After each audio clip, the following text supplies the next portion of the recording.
40. The International Catastrophe of 1914. Section 1. The Armed Peace Before the Great War. Section 2. Imperial Germany. Section 3. The Spirit of Imperialism in Britain and Ireland. Section 4. Imperialism in France, Italy, and the Balkans. Section 5. Russia a Grand Monarchy. Section 6. The United States and the Imperial Idea. Section 7. The Immediate Causes of the Great War. Section 8. A Summary of the Great War up to 1917. Section 9. The Great War from the Russian Collapse to the Armistice. Section 10. The Political, Economical, and Social Disorganization Caused by the War. Section 11. President Wilson and the Problems of Versailles. Section 12. Summary of the First Covenant of the League of Nations. Section 13. A general outline of the treaties of 1919 and 1920. Section 14. A forecast of the next war. Section. The state of men's minds in 1920. Section 1. For 36 years after the Treaty of San Stefano and the Berlin Conference, Europe maintained an uneasy peace within its borders. There was no war between any of the leading states during this period. They jostled, browbeat, and threatened one another, but they did not come to actual hostilities. There was a general realization, after 1871, that modern war was a much more serious thing than the professional warfare of the 18th century, an effort of peoples as a whole that might strain the social fabric very severely, an adventure not to be rashly embarked upon.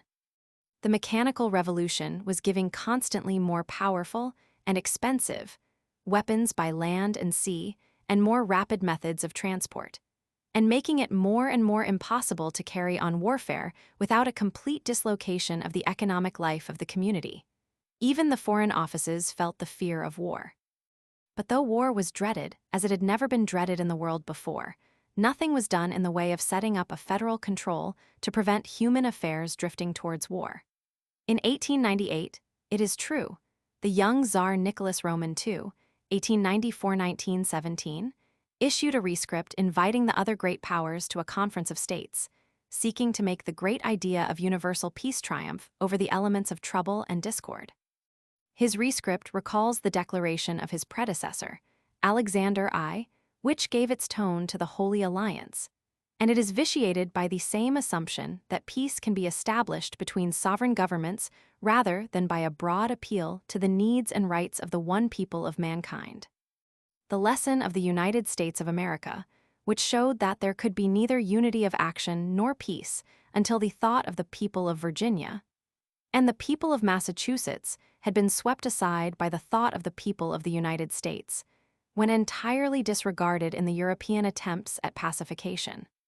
Two conferences were held at The Hague in Holland, one in 1899 and another in 1907, and at the second, nearly all the sovereign states of the world were represented. They were represented diplomatically. There was no direction of the general intelligence of the world to their deliberations. The ordinary common man did not even know that these conferences were sitting, and for the most part, the assembled representatives haggled cunningly upon points of international law affecting war, leaving aside the abolition of war as a chimera. These Hague conferences did nothing to dispel the idea that international life is necessarily competitive. They accepted that idea. They did nothing to develop the consciousness of a world commonweal, overriding sovereigns and foreign offices. The international lawyers and statesmen who attended these gatherings were as little disposed to hasten on a world commonweal on such a basis as were the Prussian statesmen of 1848 to welcome an all-German parliament overriding the rights and policy of the King of Prussia. In America, a series of 3 Pan-American conferences in 1889, 1901, and 1906 went some way towards the development of a scheme of international arbitration for the whole American continent. The character and good faith of Nicholas Roman II, who initiated these Hague gatherings, we will not discuss at any length here. He may have thought that time was on the side of Russia, but of the general unwillingness of the great powers to face the prospect of a merger of sovereign powers, without which permanent peace projects are absurd, there can be no sort of doubt whatever. It was no cessation of international competition with its acute phase of war that they desired, but rather a cheapening of war, which was becoming too costly. Each wanted to economize the wastage of minor disputes and conflicts, and to establish international laws that would embarrass its more formidable opponents in wartime without incommoding itself. These were the practical ends they sought at the Hague Conference. It was a gathering they attended to please Nicholas Roman II, just as the monarchs of Europe had subscribed to the evangelical propositions of the Holy Alliance to please Alexander I. And as they had attended it, they tried to make what they conceived to be some use of it. Section 2. The Peace of Frankfurt had left Germany Prussianized and united, the most formidable of all the great powers of Europe. France was humiliated and crippled. Her lapse into republicanism seemed likely to leave her without friends in any European court. Italy was as yet a mere stripling. Austria sank now rapidly to the position of a confederate in German policy. Russia was vast but undeveloped, and the British Empire was mighty only on the sea. Beyond Europe, the one power to be reckoned with by Germany was the United States of America, growing now into a great industrial nation, but with no army nor navy worth considering by European standards. The new Germany, which was embodied in the empire that had been created at Versailles, was a complex and astonishing mixture of the fresh intellectual and material forces of the world, with the narrowest political traditions of the European system. She was vigorously educational. She was by far the most educational state in the world. She made the educational pace for all her neighbors and rivals. In this time of reckoning for Germany, it may help the British reader to a balanced attitude to recall the educational stimulation for which his country has to thank first the German prince consort and then German competition. That mean jealousy of the educated common man on the part of the British church and ruling class, which no patriotic pride or generous impulse had ever sufficed to overcome, went down before a growing fear of German efficiency. And Germany took up the organization of scientific research and of the application of scientific method to industrial and social development with such a faith and energy as no other community had ever shown before. Throughout all this period of the armed peace, she was reaping and sowing afresh and reaping again the harvests, the unfailing harvests of freely disseminated knowledge.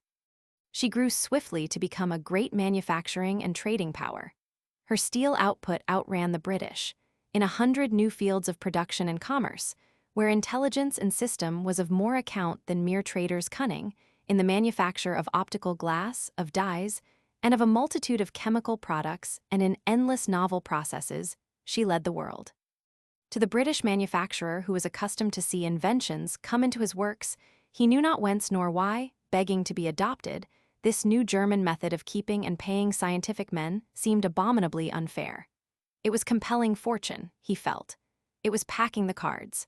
It was encouraging a nasty class of intellectuals to interfere in the affairs of sound businessmen. Science went abroad from its first home like an unloved child.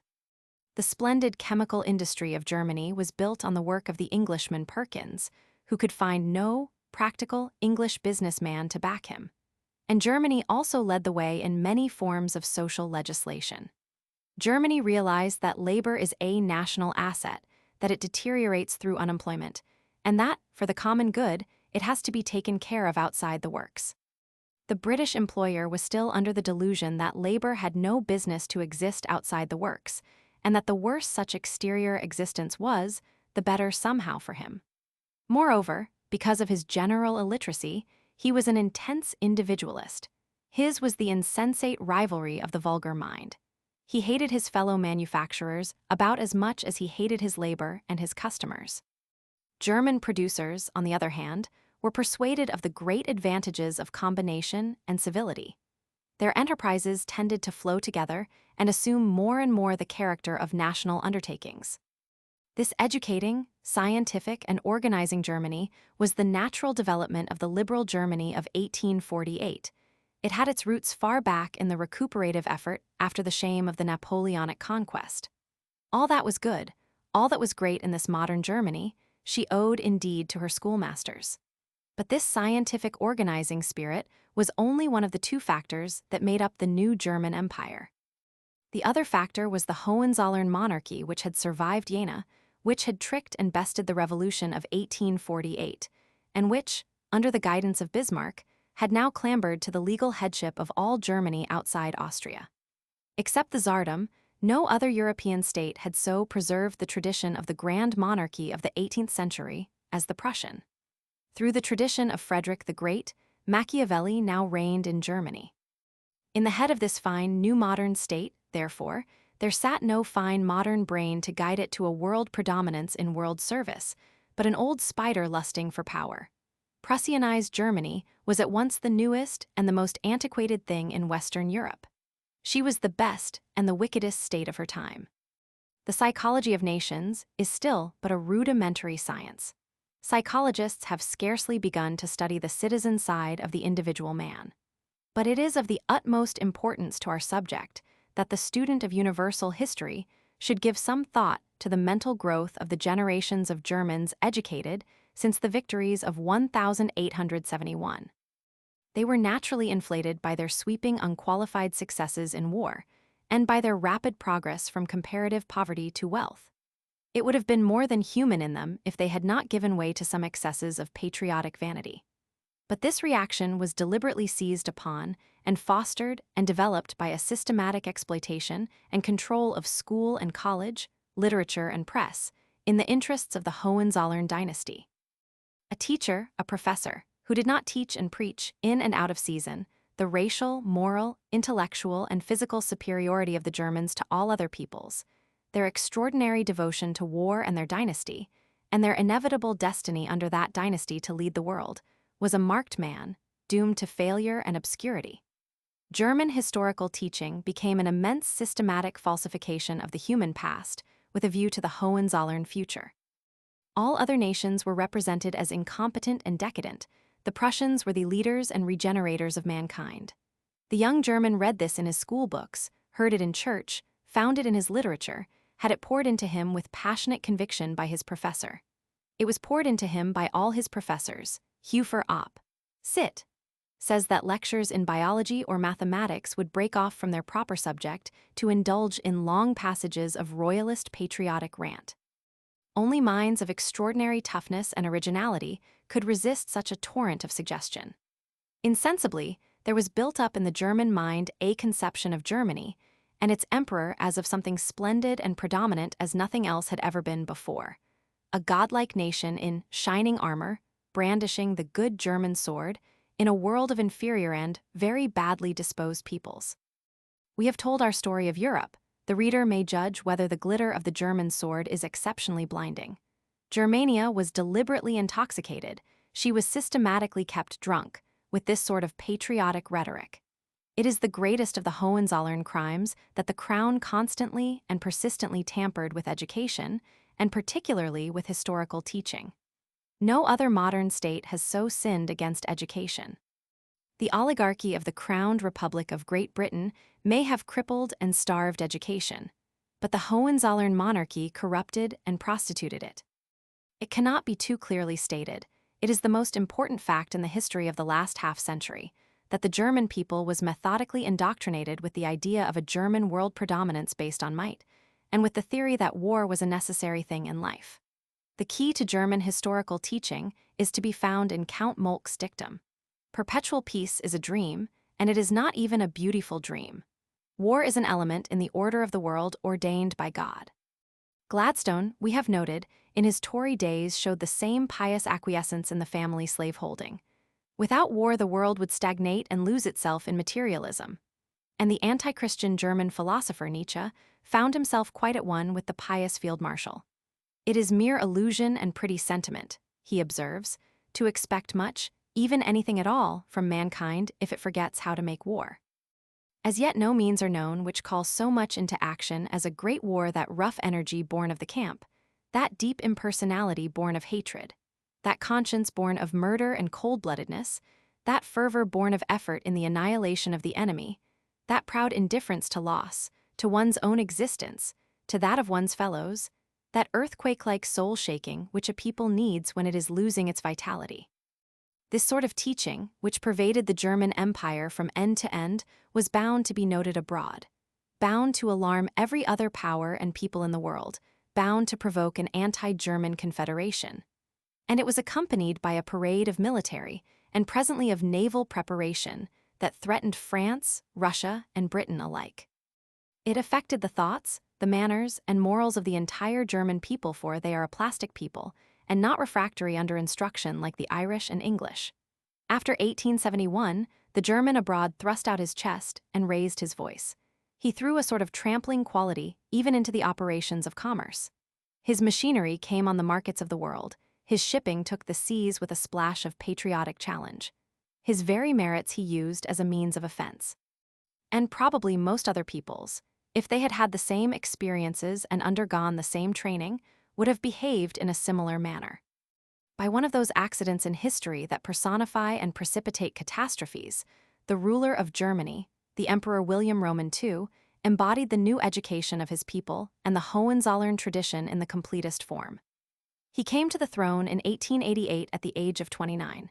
His father, Frederick Roman III, had succeeded his grandfather, William I, in the March, to die in the June of that year. William Roman II was the grandson of Queen Victoria on his mother's side, but his temperament showed no traces of the liberal German tradition that distinguished the Saxe-Coburg-Gotha family. His head was full of the frothy stuff of the new imperialism. He signalized his accession by an address to his army and navy. His address to his people followed 3 days later. A high note of contempt for democracy was sounded. The soldier and the army, not parliamentary majorities, have welded together the German Empire. My trust is placed in the army. So the patient work of the German schoolmasters was disowned, and the Hohenzollern declared himself triumphant.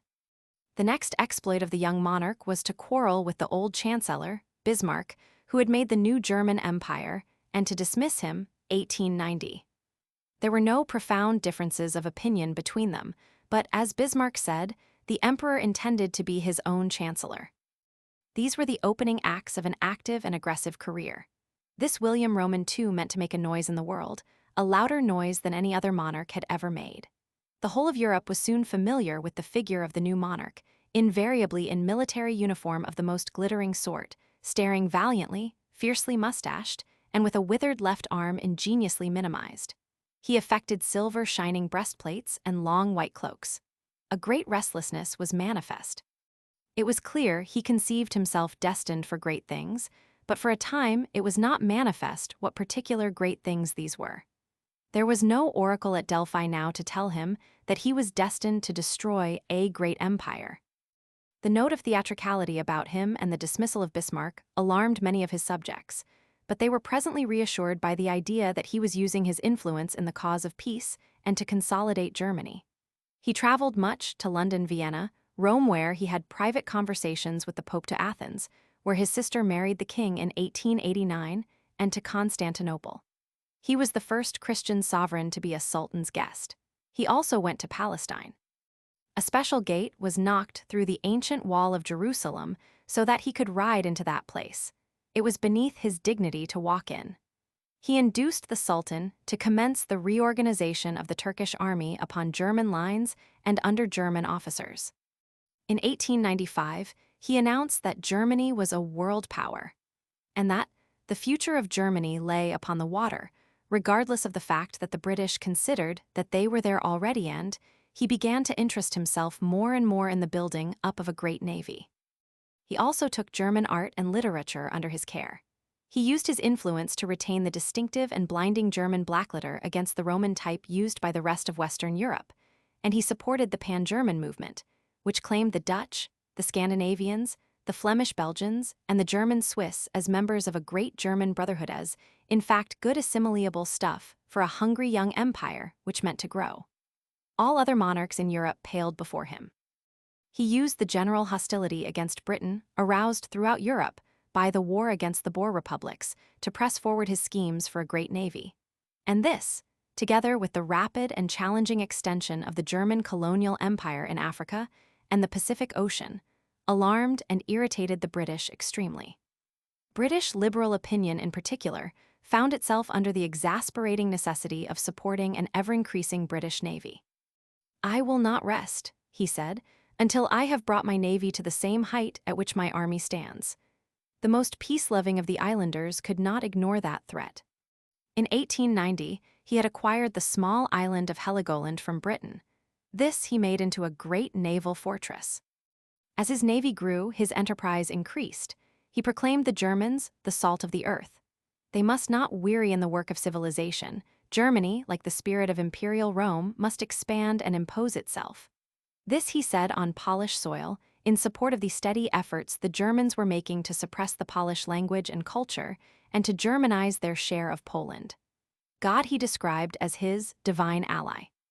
In the old absolutisms, the monarch was either God himself or the adopted agent of God. The Kaiser took God for his trusty henchman. "Our old God," he said affectionately. When the Germans seized Kaiouchau, he spoke of the German mailed fist. When he backed Austria against Russia, he talked of Germany in her shining armor. The disasters of Russia and Manchuria in 1905 released the spirit of German imperialism to bolder aggressions. The fear of a joint attack from France and Russia seemed lifting. The emperor made a kind of regal progress through the Holy Land, landed at Tangier to assure the Sultan of Morocco of his support against the French, and inflicted upon France the crowning indignity of compelling her by a threat of war to dismiss Delcasse, her foreign minister. He drew tighter the links between Austria and Germany, and in 1908, Austria, with his support, defied the rest of Europe by annexing from the Turk the Yugoslav provinces of Bosnia and Herzegovina. So, by his naval challenge to Britain and these aggressions upon France and the Slavs, he forced Britain, France, and Russia into a defensive understanding against him. The Bosnian annexation had the further effect of estranging Italy, which had hitherto been his ally. Such was the personality that the evil fate of Germany set over her to stimulate, organize, and render intolerable to the rest of the world the natural pride and self-assertion of a great people who had at last, after long centuries of division and weakness, escaped from a jungle of princes to unity and the world's respect. It was natural that the commercial and industrial leaders of this new Germany, who were now getting rich, the financiers intent upon overseas exploits, the officials and the vulgar, should find this leader very much to their taste. Many Germans who thought him rash or tawdry in their secret hearts supported him publicly because he had so taking an air of success. Hoch der Kaiser. Yet Germany did not yield itself without a struggle to the strong flowing tide of imperialism. Important elements in German life struggled against this swaggering new autocracy. The old German nations, and particularly the Bavarians, refused to be swallowed up in Prunism. And with the spread of education and the rapid industrialization of Germany, organized labor developed its ideas and a steady antagonism to the military and patriotic clattering of its ruler. A new political party was growing up in the state, the Social Democrats professing the doctrines of Marx. In the teeth of the utmost opposition from the official and clerical organizations and of violently repressive laws against its propaganda and against combinations, this party grew. The Kaiser denounced it again and again. Its leaders were sent to prison or driven abroad. Still it grew. When he came to the throne, it polled not 500,000 votes. In 1907, it polled over 3 million. He attempted to concede many things, old age and sickness insurance, for example, as a condescending gift, things which it claimed for the workers as their right. His conversion to socialism was noted, but it gained no converts to imperialism. His naval ambitions were ably and bitterly denounced. The colonial adventures of the new German capitalists were incessantly attacked by this party of the common sense of the common man. But to the army, the Social Democrats accorded a moderate support, because, much as they detested their homegrown autocrat, they hated and dreaded the barbaric and retrogressive autocracy of Russia on their eastern frontier more. The danger plainly before Germany was that this swaggering imperialism would compel Britain, Russia, and France into a combined attack upon her, an offensive-defensive. The Kaiser wavered between a stiff attitude towards Britain and clumsy attempts to propitiate her, while his fleet grew and while he prepared for a preliminary struggle with Russia and France. When in 1913, the British government proposed a cessation on either hand of naval construction for a year, it was refused. The Kaiser was afflicted with a son and heir more Hohenzollern, more imperialistic, more Pan-Germanic than his father. He had been nurtured upon imperialist propaganda. His toys had been soldiers and guns. He snatched at a premature popularity by outdoing his father's patriotic and aggressive attitudes. His father, it was felt, was growing middle-aged and over-careful. The crown prince renewed him. Germany had never been so strong, never so ready for a new great adventure and another harvest of victories. The Russians, he was instructed, were decayed, the French degenerate, the British on the verge of civil war. This young crown prince was but a sample of the abounding upper-class youth of Germany in the spring of 1914. They had all drunken from the same cup. Their professors and teachers, their speakers and leaders, their mothers and sweethearts, had been preparing them for the great occasion that was now very nearly at hand. They were full of the tremulous sense of imminent conflict, of a trumpet call to stupendous achievements, of victory over mankind abroad, triumph over the recalcitrant workers at home. The country was taut and excited like an athletic competitor at the end of his training. Section 3. Throughout the period of the armed peace, Germany was making the pace and setting the tone for the rest of Europe. The influence of her new doctrines of aggressive imperialism was particularly strong upon the British mind, which was ill-equipped to resist a strong intellectual thrust from abroad. The educational impulse the prince consort had given had died away after his death. The universities of Oxford and Cambridge were hindered in their task of effective revision of upper-class education by the fears and prejudices the so-called conflict of science and religion had roused in the clergy who dominated them through convocation. Popular education was crippled by religious squabbling, by the extreme parsimony of the public authorities, by the desire of employers for child labor, and by individualistic objection to educating other people's children. The old tradition of the English, the tradition of plain statement, legality, fair play, and a certain measure of republican freedom had faded considerably during the stresses of the Napoleonic Wars. Romanticism, of which Sir Walter Scott, the great novelist, was the chief promoter, had infected the national imagination with a craving for the florid and picturesque. Mr. Briggs, the comic Englishman of Punch in the 50s and 60s, getting himself into Highland costume and stalking deer, was fairly representative of the spirit of the new movement. It presently dawned upon Mr. Briggs as a richly colored and creditable fact he had hitherto not observed, that the sun never set on his dominions. The country which had once put Clive and Warren Hastings on trial for their unrighteous treatment of Indians was now persuaded to regard them as entirely chivalrous and devoted figures. They were empire builders. Under the spell of Disraeli's Oriental imagination, which had made Queen Victoria an empress, the Englishman turned readily enough towards the vague exaltations of modern imperialism. The perverted ethnology and distorted history, which was persuading the mixed Slavic, Celtic, and Teutonic Germans that they were a wonderful race apart, was imitated by English writers who began to exalt a new ethnological invention, the Anglo-Saxon. This remarkable compound was presented as the culmination of humanity, the crown and reward of the accumulated effort of Greek and Roman, Egyptian, Assyrian, Jew, Mongol, and such like lowly precursors of its white splendor. The senseless legend of German superiority did much to exacerbate the irritations of the Poles in Posen and the French in Lorraine. The even more ridiculous legend of the superior Anglo-Saxon did not merely increase the irritations of English rule in Ireland, but it lowered the tone of British dealings with subject peoples throughout the entire world. For the cessation of respect and the cultivation of superior ideas are the cessation of civility and justice. In the early days of British rule in India, British officials went out modestly as to a wonderful country to learn and live. Now they went out absurdly, as samples of a wonderful people, as lights to a great darkness, to profit and prevail. The imitation of German patriotic misconceptions did not end with this Anglo-Saxon fabrication.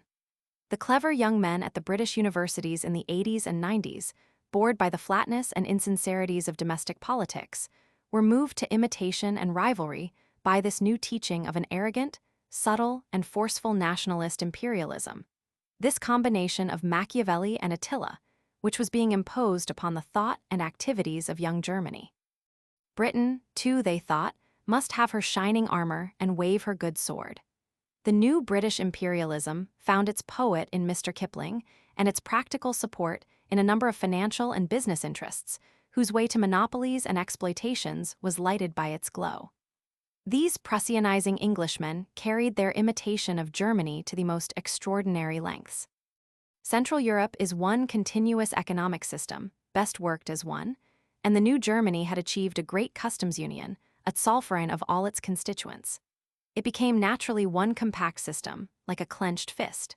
The British Empire sprawled like an open hand throughout the world, its members different in nature, need, and relationship, with no common interest except the common guarantee of safety. But the new imperialists were blind to that difference. If New Germany had a Zollverein, then the British Empire must be in the fashion, and the natural development of its various elements must be hampered everywhere by imperial preferences and the like. Yet the imperialist movement in Great Britain never had the authority nor the unanimity it had in Germany. It was not a natural product of any of the three united but diverse British peoples. It was not congenial to them. Queen Victoria and her successors, Edward Roman VII and George V, were indisposed, either by temperament or tradition, to wear shining armor, shake mailed fists, and flourish good swords in the Hohenzollern fashion. They had the wisdom to refrain from any overt meddling with public ideas. And this British imperialist movement had from the first aroused the hostility of the large number of English, Welsh, Irish, and Scotch writers who refused to recognize this new British nationality or to accept the theory that they were these Anglo-Saxon supermen. And many great interests in Britain, and notably the shipping interest, had been built up upon free trade, and regarded the fiscal proposals of the new imperialists and the new financial and mercantile adventurers with whom they were associated with a justifiable suspicion. On the other hand, these ideas ran like wildfire through the military class, through Indian officialdom and the like. Hitherto there had always been something apologetic about the army man in England. He was not native to that soil. Here was a movement that promised to make him as splendidly important as his Prussian brother in arms. And the imperialist idea also found support in the cheap popular press that was now coming into existence to cater for the new stratum of readers created by elementary education. This press wanted plain, bright, simple ideas adapted to the needs of readers who had scarcely begun to think. In spite of such support and its strong appeal to national vanity, British imperialism never saturated the mass of the British peoples. The English are not a mentally docile people, and the noisy and rather forced enthusiasm for imperialism and higher tariffs of the old Tory party, the army class, the country clergy, the music halls, the assimilated aliens, the vulgar rich, and the new large employers inclined the commoner sort, and particularly organized labor, to a suspicious attitude.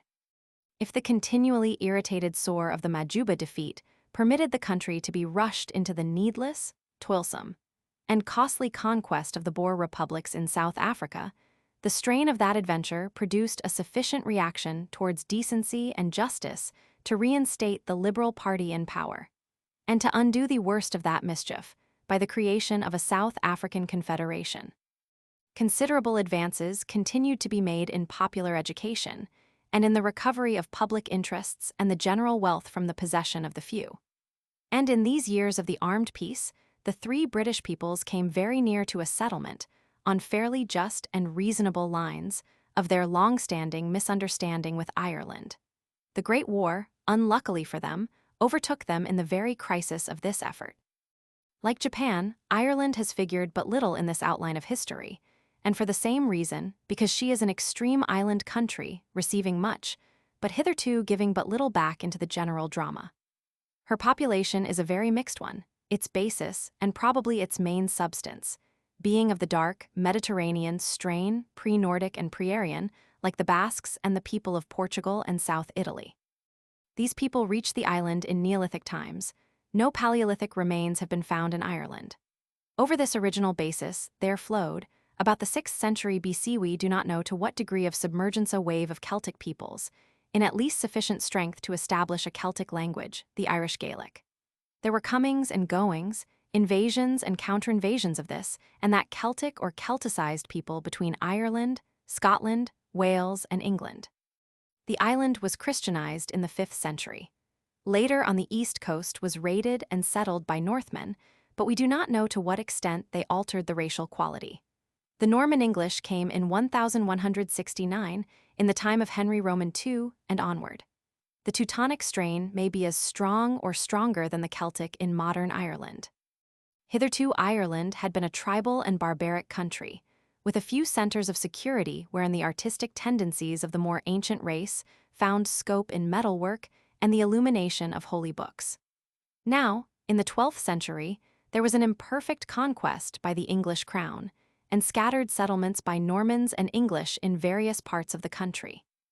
From the outset, profound temperamental differences between the Irish and English were manifest, differences exacerbated by a difference of language, and these became much more evident after the Protestant Reformation. The English were naturally a non-sacerdotal people. They had the Northmen's dislike for and disbelief in priests. The share of Englishmen in the European Reformation was a leading one. The Irish found the priest congenial and resisted the Reformation obstinately and bitterly. The English rule in Ireland had been from the first an intermittent civil war due to the clash of languages and the different laws of land tenure and inheritance of the two peoples. It was further embittered at the Reformation by this religious incompatibility. The rebellions, massacres, and subjugations of the unhappy island during the reigns of Elizabeth and James we cannot tell of here. But under James came a new discord with the confiscation of large areas of Ulster and their settlement with Presbyterian Scotch colonists. They formed a Protestant community in necessary permanent conflict with the Catholic remainder of Ireland. In the political conflicts during the reign of Charles I and the Commonweal, and of James Roman II and William and Mary, the two sides in English affairs found sympathizers and allies in the Irish parties. There is a saying in Ireland that England's misfortune is Ireland's opportunity, and the English civil trouble that led to the execution of Strafford enabled the Irish Catholics to perpetrate a ferocious massacre of the English in Ireland. 1641, a very cruel and barbaric massacre in which neither women nor little children were spared. Later on, Cromwell was to avenge that massacre by giving no quarter to any men actually found under arms, a severity remembered by the Irish Catholics with extravagant bitterness. Between 1689 and 1691, Ireland was again torn by civil war. James Roman II sought the support of the Irish Catholics against William Roman III, and his adherents were badly beaten at the battles of the Boyne, 1690, and Orem, 1691. There was a settlement, the Treaty of Limerick, a disputed settlement in which the English government promised much in the way of tolerance for Catholics and the like, and failed to keep its promises. Limerick is still a cardinal memory in the long story of Irish embitterment.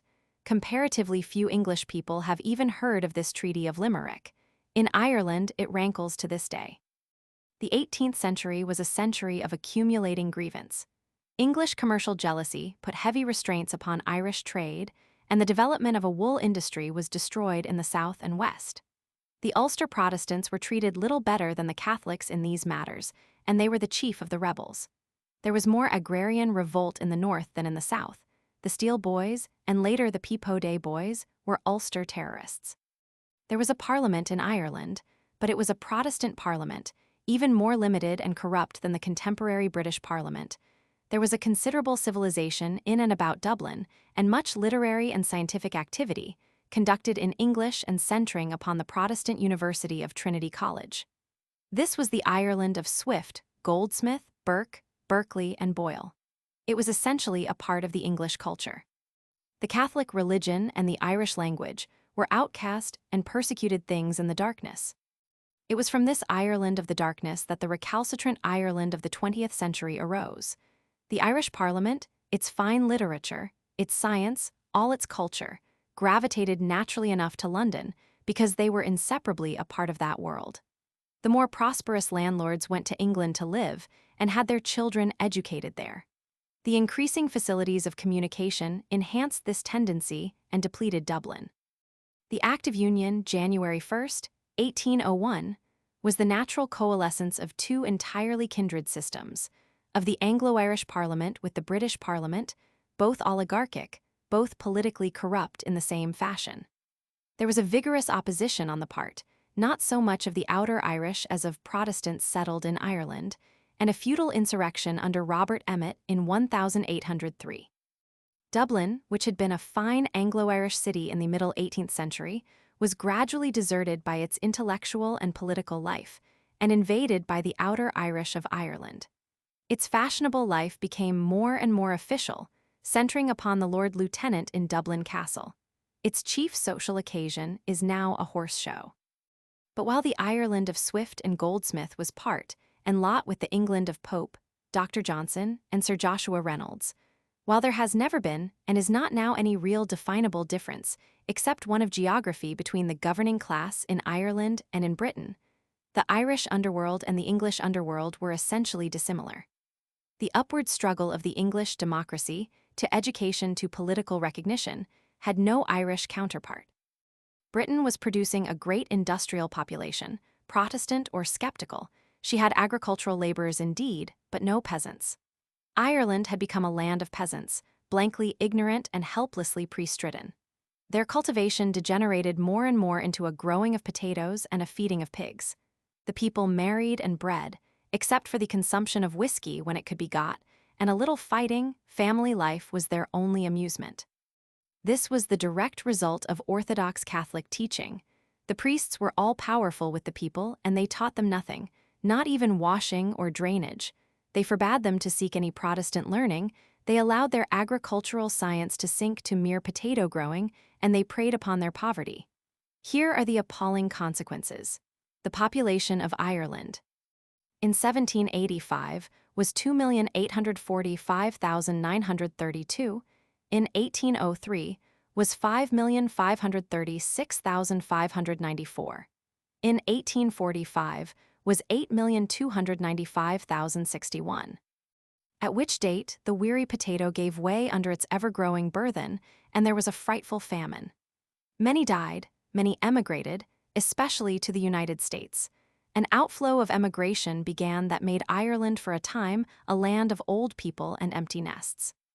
Now, because of the union of the parliaments, the enfranchisement of the English and Irish populations went on simultaneously.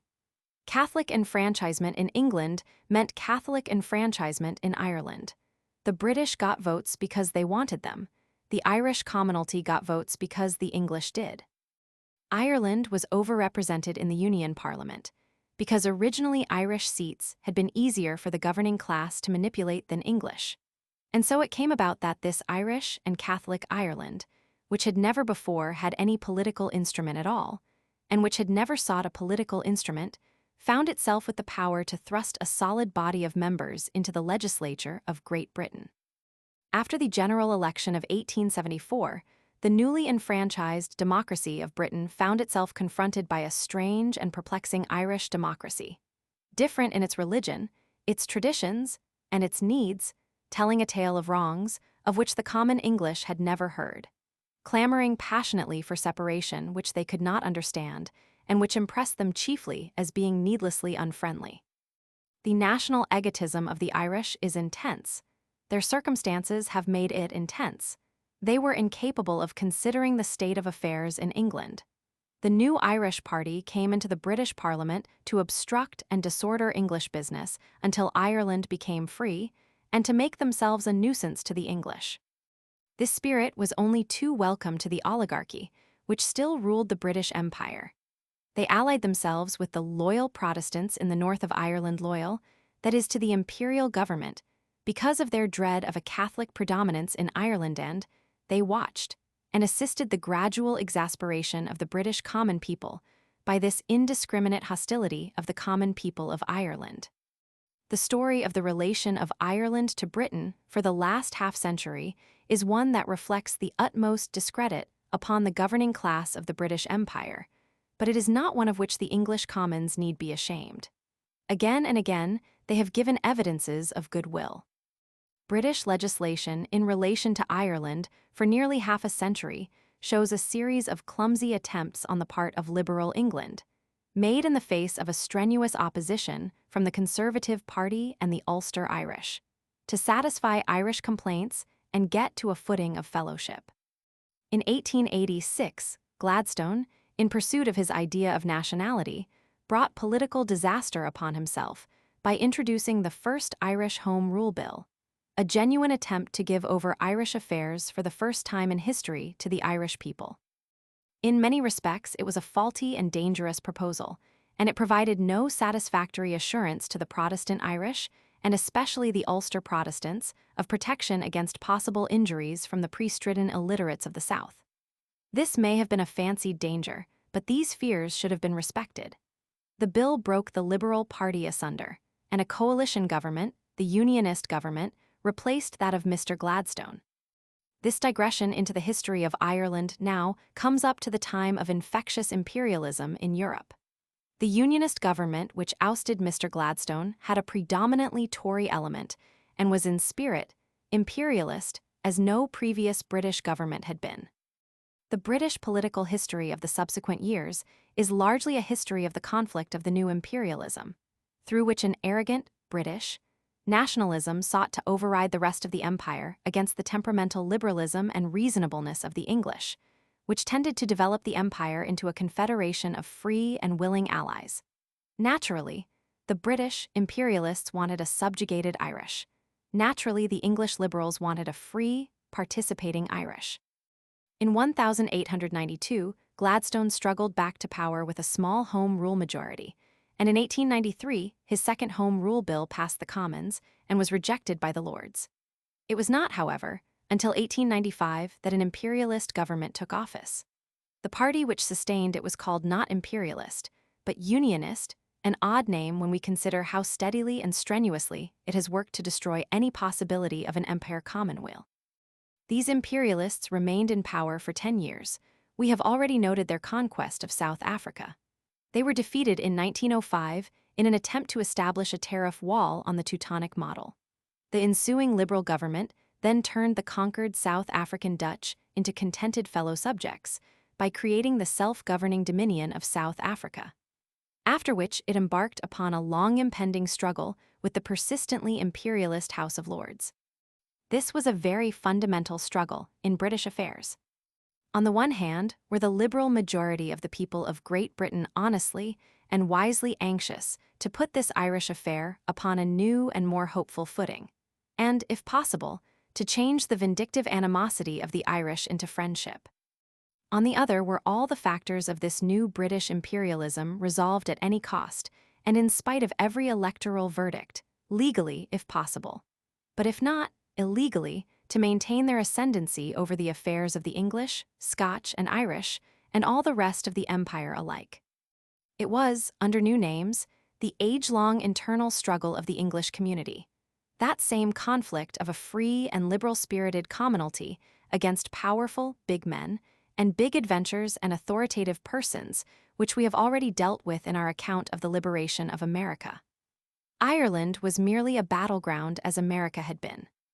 In India, in Ireland, in England, the governing class and their associated adventurers were all of one mind, but the Irish people, thanks to their religious difference, had little sense of solidarity with the English.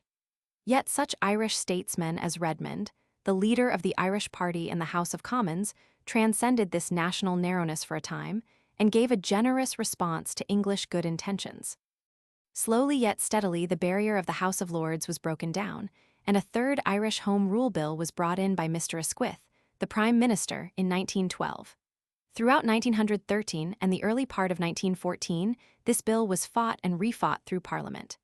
At first it gave Home Rule to all Ireland, but an amending act, excluding Ulster on certain conditions, was promised. This struggle lasted right up to the outbreak of the Great War. The royal assent was given to this bill after the actual outbreak of war, and also to a bill suspending the coming into force of Irish Home Rule until after the end of the war. These bills were put upon the statute book. But from the introduction of the Third Home Rule Bill onward, the opposition to it had assumed a violent and extravagant form. Sir Edward Carson, a Dublin lawyer who had become a member of the English bar, and who had held a legal position in the ministry of Mr. Gladstone before the Home Rule split, and in the subsequent imperialist government, was the organizer and leader of this resistance to a reconciliation of the two peoples. In spite of his Dublin origin, he set up to be a leader of the Ulster Protestants, and he brought to the conflict that contempt for law which is all too common a characteristic of the successful barrister, and those gifts of persistent, unqualified, and uncompromising hostility which distinguish a certain type of Irishman. He was the most un-English of men, dark, romantic, and violent. And from the opening of the struggle, he talked with gusto of armed resistance to this freer reunion of the English and Irish, which the Third Home Rule Bill contemplated. The excitement intensified throughout 1913. Body of volunteers was organized in Ulster, arms were smuggled into the country, and Sir Edward Carson and a rising lawyer named F.E. Smith, trapped up in semi-military style, toured Ulster, inspecting these volunteers and inflaming local passion. The arms of these prospective rebels were obtained from Germany, and various utterances of Sir Edward Carson's associates hinted at support from a great Protestant monarch. The first bloodshed occurred at Londonderry in August 1913. Contrasted with Ulster, the rest of Ireland was at that time a land of order and decency, relying upon its great leader Redmond and the good faith of the three British peoples. Now these threats of civil war from Ireland were not in themselves anything very exceptional in the record of that unhappy island. What makes them exceptional and significant in the world's history is the vehement support they found among the English military and governing classes, and the immunity from punishment and restraint of Sir Edward Carson and his friends. The virus of reaction which came from the success and splendor of German imperialism had spread widely, as we have explained, throughout the prevalent and prosperous classes in Great Britain. A generation had grown up forgetful of the mighty traditions of their forefathers and ready to exchange the greatness of English freedom for the tawdriest of imperialisms. A fund of £1 million was raised, chiefly in England, to support the Ulster Rebellion. An Ulster Provisional Government was formed. Prominent English people mingled in the fray and careered about Ulster in automobiles, assisting in the gun running, and there is evidence that a number of British officers and generals were prepared for a pronunciamento upon South American lines rather than obedience to the law. The natural result of all this upper-class disorderliness was to alarm the main part of Ireland, never a ready friend to England. That Ireland also began in its turn to organize national volunteers and to smuggle arms. The military authorities showed themselves much keener in the suppression of the nationalist than of the Ulster gun importation, and in July 1914, an attempt to run guns at Howth, near Dublin, led to fighting and bloodshed in the Dublin streets. The British Isles were on the verge of civil war. Such an outline is the story of the imperialist revolutionary movement in Great Britain up to the eve of the Great War. For revolutionary, this movement of Sir Edward Carson and his associates was. It was plainly an attempt to set aside parliamentary government and the slow-grown imperfect liberties of the British peoples, and, with the assistance of the army, to substitute a more Prussianized type of rule, using the Irish conflict as the point of departure. It was the reactionary effort of a few score thousand people to arrest the world movement towards democratic law and social justice, strictly parallel to and closely sympathetic with the new imperialism of the German Junkers and rich men. But in one very important respect, British and German imperialism differed. In Germany, it centered upon the crown. Its noisiest, most conspicuous advocate was the heir apparent. In Great Britain, the king stood aloof. By no single public act did King George V betray the slightest approval of the new movement, and the behavior of the Prince of Wales, his son and heir, has been equally correct. In August 1914, the storm of the Great War burst upon the world.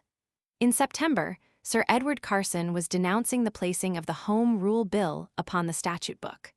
On the same day, Mr. John Redmond was calling upon the Irish people to take their equal part in the burthen and effort of the war. For a time, Ireland played her part in the war side by side with England faithfully and well.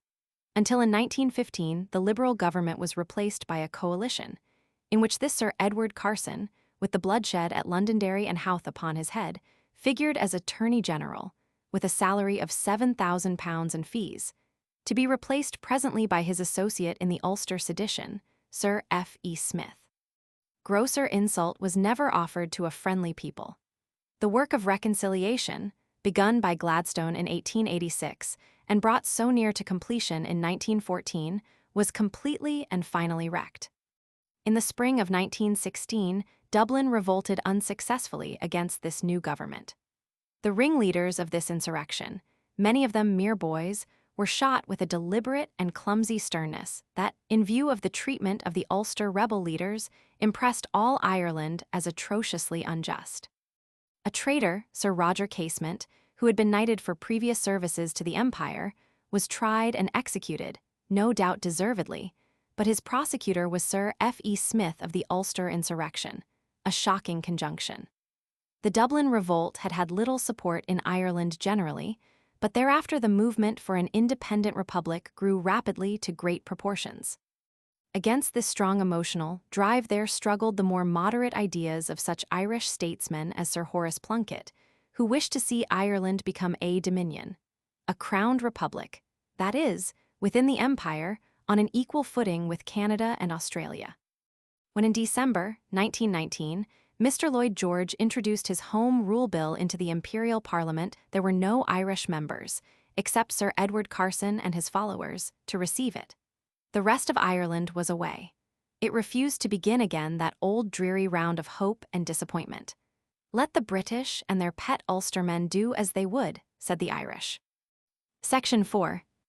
Our studies of modern imperialism in Germany and Britain bring out certain forces common to the two countries, and we shall find these same forces at work in variable degrees and with various modifications in the case of the other great modern communities at which we shall now glance. This modern imperialism is not a synthetic uniting movement like the older imperialism.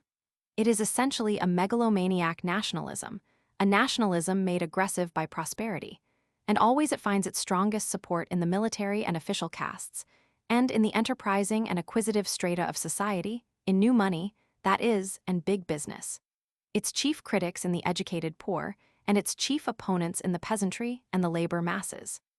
It accepts monarchy where it finds it, but it is not necessarily a monarchist movement. It does, however, need a foreign office of the traditional type for its full development. Its origin, which we have traced very carefully in this book of our history, makes this clear. Modern imperialism is the natural development of the great power system which arose, with the foreign office method of policy, out of the Machiavellian monarchies after the breakup of Christendom. It will only come to an end when the intercourse of nations and peoples through embassies and foreign offices is replaced by an assembly of elected representatives in direct touch with their peoples.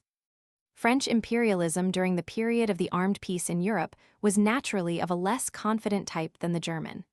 It called itself nationalism rather than imperialism, and it set itself, by appeals to patriotic pride, to thwart the efforts of those socialists and rationalists who sought to get into touch with liberal elements in German life. It brooded upon the revanche, the return match with Prussia. But in spite of that preoccupation, it set itself to the adventure of annexation and exploitation in the Far East and in Africa, narrowly escaping a war with Britain upon the Fashoda Clash, 1898, and it never relinquished a dream of acquisitions in Syria. Italy, too, caught the imperialist fever. The bloodletting of Adowa cooled her for a time, and then she resumed in 1911 with a war upon Turkey and the annexation of Tripoli. The Italian imperialists exhorted their countrymen to forget Mazzini and remember Julius Caesar. For were they not the heirs of the Roman Empire? Imperialism touched the Balkans. Little countries not 100 years from slavery began to betray exalted intentions. King Ferdinand of Bulgaria assumed the title of Tsar, the latest of the pseudo-Caesars, and in the shop windows of Athens, the curious student could study maps showing the dream of a vast Greek empire in Europe and Asia.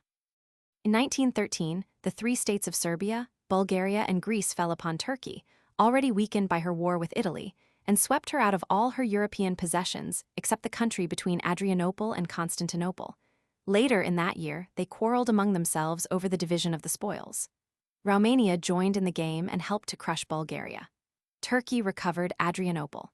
The greater imperialisms of Austria, Russia, and Italy watched that conflict and one another. Section 5. While all the world to the west of her was changing rapidly, Russia throughout the 19th century changed very slowly indeed. At the end of the 19th century, as at its beginning, she was still a grand monarchy, of the later 17th century type, standing on a basis of barbarism.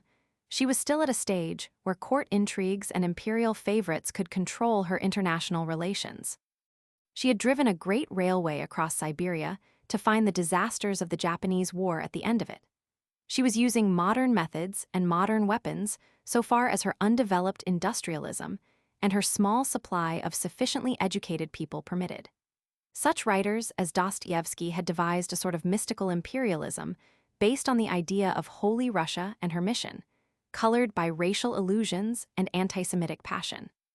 But as events were to show, this had not sunken very deeply into the imagination of the Russian masses. A vague, very simple Christianity pervaded the illiterate peasant life, mixed with much superstition. It was like the pre-Reformation peasant life of France or Germany. The Russian moujik was supposed to worship and revere his czar and to love to serve a gentleman. In 1913, reactionary English writers were still praising his simple and unquestioning loyalty. But as in the case of the Western European peasant of the days of peasant revolts, this reverence for the monarchy was mixed up with the idea that the monarch and the nobleman had to be good and beneficial. And this simple loyalty could, under sufficient provocation, be turned into the same pitiless intolerance of social injustice that burnt the Shataks in the Jackery. See Chapter 35, Section 3, and set up the theocracy in Munster, Chapter 35, Section 3. Once the commons were moved to anger, there were no links of understanding in a generally diffused education in Russia to mitigate the fury of the outbreak. The upper classes were as much beyond the sympathy of the lower as a different species of animal. These Russian masses were 3 centuries away from such nationalist imperialism as Germany displayed. And in another respect, Russia differed from modern Western Europe and paralleled its medieval phase. And that was in the fact that her universities were the resort of many very poor students quite out of touch and out of sympathy with the bureaucratic autocracy.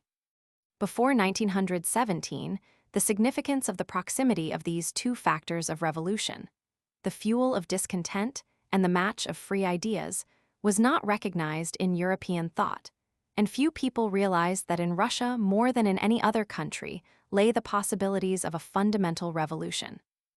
Section 6. When we turn from these European great powers, with their inheritance of foreign offices and national policies, to the United States of America, which broke away completely from the great power system in 1776, we find a most interesting contrast in the operation of the forces which produced the expansive imperialism of Europe. For America, as for Europe, the mechanical revolution had brought all the world within the range of a few days' journey. The United States, like the great powers, had worldwide financial and mercantile interests.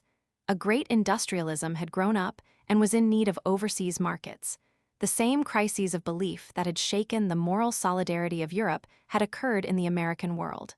Her people were as patriotic and spirited as any. Why then did not the United States develop armaments and an aggressive policy? Why was not the stars and stripes waving over Mexico?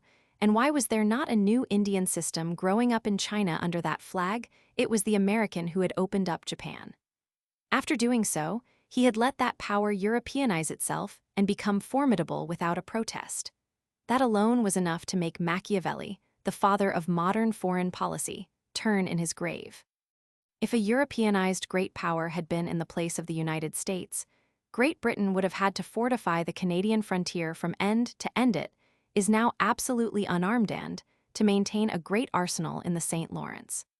All the divided states of Central and South America would long since have been subjugated and placed under the disciplinary control of United States officials of the governing class. There would have been a perpetual campaign to Americanize Australia and New Zealand, and yet another claimant for a share in tropical Africa. And by an odd accident America had produced in President Roosevelt, President 1901-1908, a man of an energy as restless as the German Kaiser. As eager for large achievements, as florid and eloquent, an adventurous man with a turn for world politics and an instinct for armaments, the very man, we might imagine, to have involved his country in the scramble for overseas possession. There does not appear to be any other explanation of this general restraint and abstinence on the part of the United States, except in their fundamentally different institutions and traditions. In the first place, the United States government has no foreign office and no diplomatic corps of the European type, no body of experts, to maintain the tradition of an aggressive policy. The president has great powers, but they are subject to the control of the Senate, which again is responsible to the state legislatures and the people. The foreign relations of the country are thus under open and public control. Secret treaties are impossible under such a system, and foreign powers complain of the difficulty and uncertainty of understandings with the United States, a very excellent state of affairs. The United States are constitutionally incapacitated, therefore, from the kind of foreign policy that has kept Europe for so long constantly on the verge of war. And secondly, there has hitherto existed in the States no organization for and no tradition of what one may call non-assimilable possessions. Where there is no crown, there cannot be crown colonies. In spreading across the American continent, the United States had developed a quite distinctive method of dealing with new territories, admirably adapted for unsettled lands, but very inconvenient if applied too freely to areas already containing an alien population. This method was based on the idea that there cannot be in the United States system a permanently subject people. The first stage of the ordinary process of assimilation had been the creation of a territory under the federal government, having a considerable measure of self-government, sending a delegate, who could not vote, to Congress, and destined, in the natural course of things, as the country became settled and population increased, to flower at last into full statehood. This had been the process of development of all the latter states of the Union, the latest territories to become states being Arizona and New Mexico in 1910. The frozen wilderness of Alaska, bought from Russia, remained politically undeveloped simply because it had an insufficient population for state organization. As the annexations of Germany and Great Britain in the Pacific threatened to deprive the United States Navy of coaling stations in that ocean, a part of the Samoan Islands, 1889, and the Sandwich Islands, Hawaii, were annexed, 1898. Here, for the first time, the United States had real subject populations to deal with. But in the absence of any class comparable to the Anglo-Indian officials who sway British opinion, the American procedure followed the territorial method. Every effort was made to bring the educational standards of Hawaii up to the American level, and a domestic legislature on the territorial pattern was organized so that these dusky islanders seemed destined ultimately to obtain full United States citizenship. The small Samoan Islands are taken care of by a United States naval administrator. In 1895 occurred a quarrel between the United States and Britain upon the subject of Venezuela, and the Monroe Doctrine was upheld stoutly by President Cleveland. Then Mr. Olney made this remarkable declaration: "Today the United States is practically sovereign on this continent, and its fiat is law upon the subjects to which it confines its interposition." This, together with the various Pan-American Congresses that have been held, points to a real open, foreign policy of alliance and mutual help throughout America.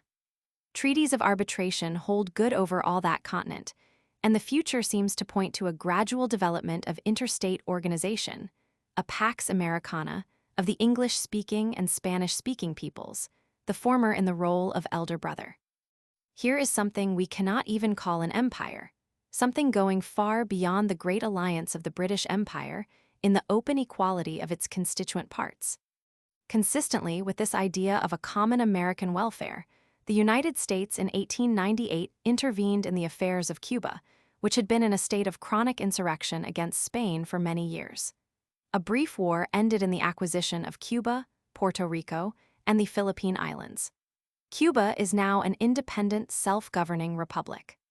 Puerto Rico and the Philippines have, however, a special sort of government, with a popularly elected lower house and an upper body containing members appointed by the United States Senate. It is improbable that either Puerto Rico or the Philippines will become states in the Union. They are much more likely to become free states in some comprehensive alliance with both English-speaking and Latin America. Both Cuba and Puerto Rico welcomed the American intervention in their affairs, but in the Philippine Islands, there was a demand for complete and immediate freedom after the Spanish War, and a considerable resistance to the American military administration. There it was the United States came nearest to imperialism of the great power type, and that her record is most questionable. There was much sympathy with the insurgents in the States. Here is the point of view of ex-President Roosevelt as he wrote it in his autobiography, 1913. As regards the Philippines, my belief was that we should train them for self-government as rapidly as possible, and then leave them free to decide their own fate. I did not believe in setting the time limit within which we would give them independence, because I did not believe it wise to try to forecast how soon they would be fit for self-government. And once having made the promise, I would have felt that it was imperative to keep it. Within a few months of my assuming office, we had stamped out the last armed resistance in the Philippines that was not of merely sporadic character. And as soon as peace was secured, we turned our energies to developing the islands in the interests of the natives. We established schools everywhere, we built roads, we administered an even-handed justice. We did everything possible to encourage agriculture and industry, and in constantly increasing measure, we employed natives to do their own governing and finally provided a legislative chamber. We are governing, and have been governing, the islands in the interests of the Filipinos themselves. If after due time, the Filipinos themselves decide that they do not wish to be thus governed, then I trust that we will leave. But when we do leave, it must be distinctly understood that we retain no protectorate and above all that we take part in no joint protectorate over the islands, and give them no guarantee of neutrality or otherwise. That in short, we are absolutely quit of responsibility for them, of every kind and description. This is an entirely different outlook from that of a British or French Foreign Office or Colonial Office official. But it is not very widely different from the spirit that created the dominions of Canada, South Africa, and Australia, and brought forward the 3 Home Rule Bills for Ireland. It is in the older and more characteristic English tradition from which the Declaration of Independence derives. It sets aside, without discussion, the detestable idea of subject peoples. Here we will not enter into political complications attendant upon the making of the Panama Canal, for they introduce no fresh light upon this interesting question of the American method in world politics. The history of Panama is American history purely, but manifestly just as the political structure of the Union was a new thing in the world, so too were its relations with the world beyond its borders. Section 7. We have been at some pains to examine the state of mind of Europe and of America in regard to international relations in the years that led up to the world tragedy of 1914, because, as more and more people are coming to recognize, that great war or some such war was a necessary consequence of the mentality of the period. All the things that men and nations do are the outcome of instinctive motives reacting upon the ideas which talk and books and newspapers and schoolmasters, and so forth have put into people's heads. Physical necessities, pestilences, changes of climate, and the like outer things may deflect and distort the growth of human history, but its living root is thought. All human history is fundamentally a history of ideas. Between the man of today and the Cro-Magnard, the physical and mental differences are very slight. Their essential difference lies in the extent and content of the mental background which we have acquired in the 500 or 600 generations that intervene. We are too close to the events of the Great War to pretend that this outline can record the verdict of history thereupon, but we may hazard the guess that when the passions of the conflict have faded, it will be Germany that will be most blamed for bringing it about, and she will be blamed not because she was morally and intellectually very different from her neighbors, but because she had the common disease of imperialism in its most complete and energetic form. No self-respecting historian, however superficial and popular his aims may be, can countenance the legend, produced by the stresses of the war, that the German is a sort of human being more cruel and abominable than any other variety of men. All the great states of Europe before 1914 were in a condition of aggressive nationalism and drifting towards war. The government of Germany did but lead the general movement. She fell into the pit first, and she floundered deepest. She became the dreadful example at which all her fellow sinners could cry out. For long, Germany and Austria had been plotting an extension of German influence eastward through Asia Minor to the east.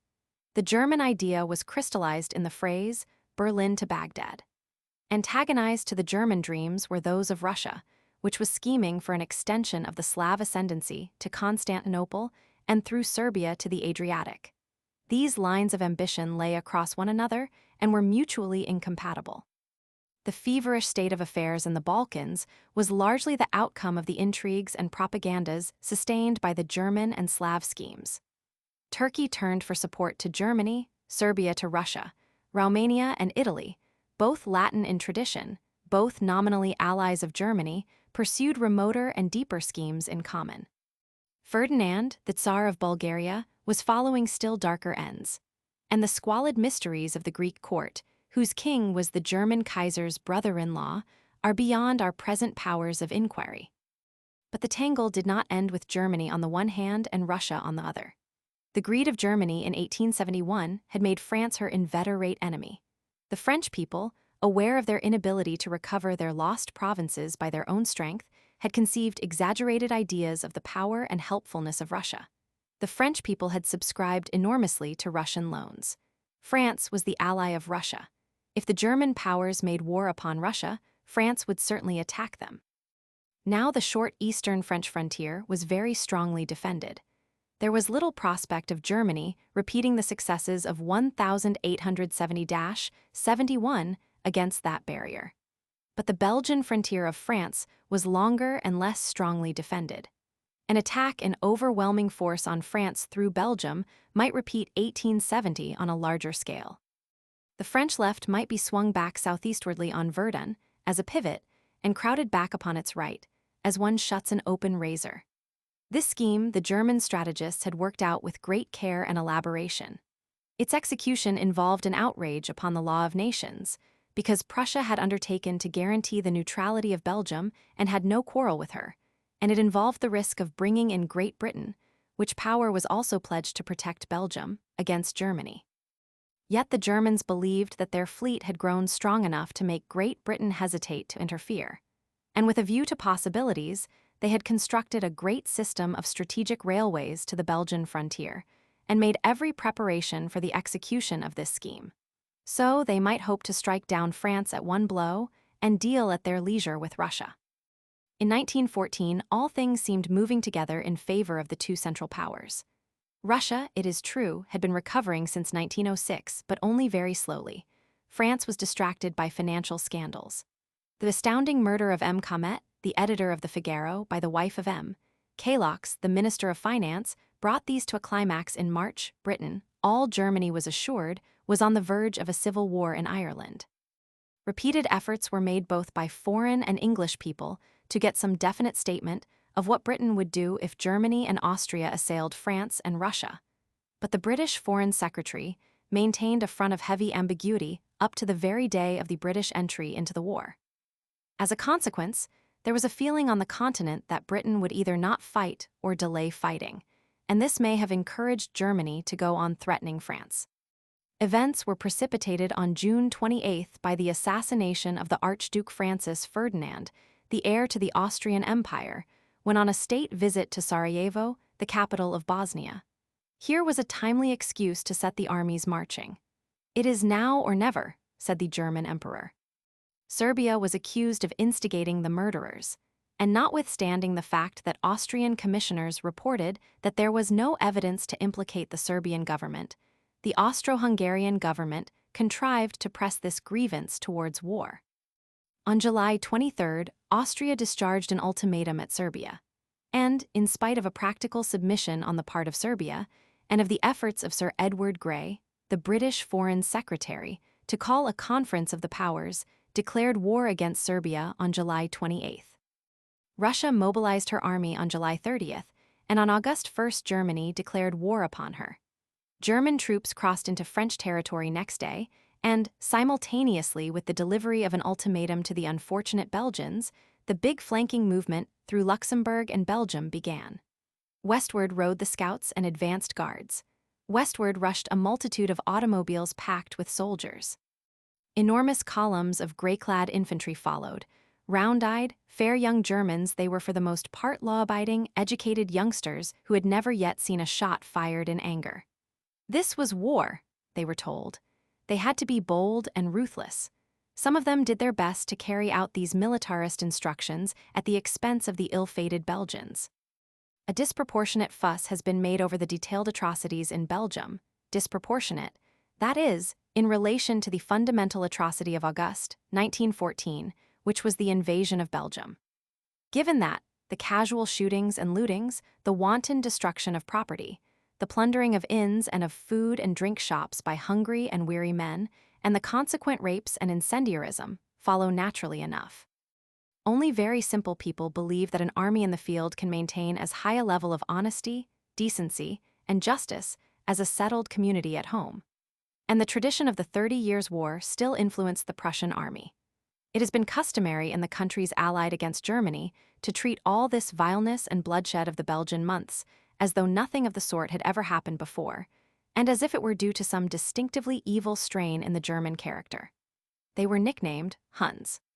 But nothing could be less like the systematic destructions of the nomads, who once proposed to exterminate the entire Chinese population in order to restore China to pasture, than the German crimes in Belgium. Much of that crime was the drunken brutality of men who, for the first time in their lives, were free to use lethal weapons. Much of it was the hysterical violence of men shocked at their own proceedings, and in deadly fear of the revenge of the people whose country they had outraged. And much of it was done under duress, because of the theory that men should be terrible in warfare, and that populations are best subdued by fear. The German common people were bundled from an orderly obedience into this war in such a manner that atrocities were bound to ensue. They certainly did horrible and disgusting things, but any people who had been worked up for war and led into war as the Germans were would have behaved in a similar manner. On the night of August 2nd, while most of Europe, still under the tranquil inertias of half a century of peace, still in the habitual enjoyment of such a widely diffused plenty and cheapness and freedom as no man living will ever see again, was thinking about its summer holidays, the little Belgian village of Visay was ablaze, and stupefied rustics were being led out and shot because it was alleged someone had fired on the invaders. The officers who ordered these acts, the men who obeyed, must surely have felt scared at the strangeness of the things they did. Most of them had never yet seen a violent death, and they had set light not to a village, but a world. It was the beginning of the end of an age of comfort, confidence, and gentle and seemly behavior in Europe. So soon as it was clear that Belgium was to be invaded, Great Britain ceased to hesitate, and at 11 at night on August 4th, declared war upon Germany. The following day, a German mine-laying vessel was caught off the Thames mouth by the cruiser Amphion and sunk the first time that the British and Germans had ever met in conflict under their own national flags upon land or water. All Europe still remembers the strange atmosphere of those eventful sunny August days, the end of the armed peace. For nearly half a century, the Western world had been tranquil and had seemed safe. Only a few middle-aged and aging people in France had had any practical experience of warfare. The newspapers spoke of a world catastrophe, but that conveyed very little meaning to those for whom the world had always seemed secure, who were indeed almost incapable of thinking of it as otherwise than secure. In Britain, particularly for some weeks, the peacetime routine continued in a slightly dazed fashion. It was like a man still walking about the world unaware that he has contracted a fatal disease which will alter every routine and habit in his life. People went on with their summer holidays. Shops reassured their customers with the announcement, "Business as usual." There was much talk and excitement when the newspapers came, but it was the talk and excitement of spectators who have no vivid sense of participation in the catastrophe that was presently to involve them all. Section 8. We will now review very briefly the main phases of the world struggle which had thus commenced. Planned by Germany, it began with a swift attack designed to knock out France while Russia was still getting her forces together in the east. For a time, all went well. Military science is never up to date under modern conditions. Because military men are as A-class unimaginative, there are always at any date undeveloped inventions capable of disturbing current tactical and strategic practice, which the military intelligence has declined. The German plan had been made for some years. It was a stale plan. It could probably have been foiled at the outset by a proper use of entrenchments and barbed wire and machine guns, but the French were by no means as advanced in their military science as the Germans, and they trusted to methods of open warfare that were at least 14 years behind the times. They had a proper equipment neither of barbed wire nor machine guns, and there was a ridiculous tradition that the Frenchmen did not fight well behind earthworks. The Belgian frontier was defended by the fortress of Liege, 10 or 12 years out of date, with forts whose armament had been furnished and fitted in many cases by German contractors, and the French northeastern frontier was very badly equipped. Naturally, the German armament firm of Krupp had provided nutcrackers for these nuts in the form of exceptionally heavy guns firing high explosive shells. These defenses proved therefore to be mere traps for their garrisons. The French attacked and failed in the southern Ardennes. The German hosts swung round the French left with an effect of being irresistible. Liege fell on August 9th. Brussels was reached on August 20th, and the small British army of about 70,000 which had arrived in Belgium was struck at Mons, August 22nd, in overwhelming force, and driven backward in spite of the very deadly rifle tactics it had learnt during the South African War. The German troops could not believe that the British were using rifles and not machine guns against them. The little British force was pushed aside westward, and the German right swept down so as to leave Paris to the west and crumple the entire French army back upon itself. So confident was the German higher command at this stage of having won the war, that by the end of August, German troops were already being withdrawn for the Eastern Front, where the Russians were playing havoc in East and West Prussia. And then came the French counterattack, strategically a very swift and brilliant counterattack. The French struck back on their center, they produced an unexpected army on their left, and the small British army, shaken but reinforced, was still fit to play a worthy part in the counterstroke. The German right overran itself, lost its cohesion, and was driven back from the Marne to the Aisne Battle of the Marne, September 6th to 10th. It would have been driven back farther had it not had the art of entrenchment in reserve. Upon the Aisne it stood and dug itself in. The heavy guns, the high explosive shell, the tanks, needed by the Allies to smash up these entrenchments, did not yet exist. The Battle of the Marne shattered the original German plan. For a time, France was saved. But the German was not defeated. He had still a great offensive superiority in men and equipment. His fear of the Russian in the east had been relieved by a tremendous victory at Tannenberg. His next phase was a headlong, less elaborately planned campaign to outflank the left of the Allied armies and to seize the Channel ports and cut off supplies coming from Britain to France. Both armies extended to the west in a sort of race to the coast. Then the Germans, with a great superiority of guns and equipment, struck at the British round and about Ypres. They came very near to a breakthrough, but the British held them. The war on the Western Front settled down to trench warfare. Neither side had the science and equipment needed to solve the problem of breaking through modern entrenchments and entanglements, and both sides were now compelled to resort to scientific men, inventors, and such-like unmilitary persons for counsel and help in their difficulty. At that time, the essential problem of trench warfare had already been solved. There existed in England, for instance, the model of a tank, which would have given the Allies a swift and easy victory before 1916. But the professional military mind is by necessity an inferior and unimaginative mind. No man of high intellectual quality would willingly imprison his gifts in such a calling. Nearly all supremely great soldiers have been either inexperienced, fresh-minded young men like Alexander, Napoleon, and Hoch, politicians turned soldiers like Julius Caesar, nomads like the Hun and Mongol captains, or amateurs like Cromwell and Washington, whereas this war after 50 years of militarism was a hopelessly professional war. From first to last, it was impossible to get it out of the hands of the regular generals, and neither the German nor Allied headquarters was disposed to regard an invention with toleration that would destroy their traditional methods. The tank was not only disagreeably strange to these military gentlemen, but it gave an unprofessional protection to the common soldiers within it. The Germans, however, did make some innovations. In February 28th, they produced a rather futile novelty, the flame projector, the user of which was in constant danger of being burnt alive, and in April, in the midst of a second grave offensive upon the British Second Battle of Ypres, April 17th to May 17th, they employed a cloud of poison gas. This horrible device was used against Algerian and Canadian troops. It shook them by the physical torture it inflicted and by the anguish of those who died, but it failed to break through them. For some weeks, chemists were of more importance than soldiers on the Allied front, and within 6 weeks, the defensive troops were already in possession of protective methods and devices. For a year and a half, until July 1916, the Western Front remained in a state of indecisive tension. There were heavy attacks on either side that ended in bloody repulses.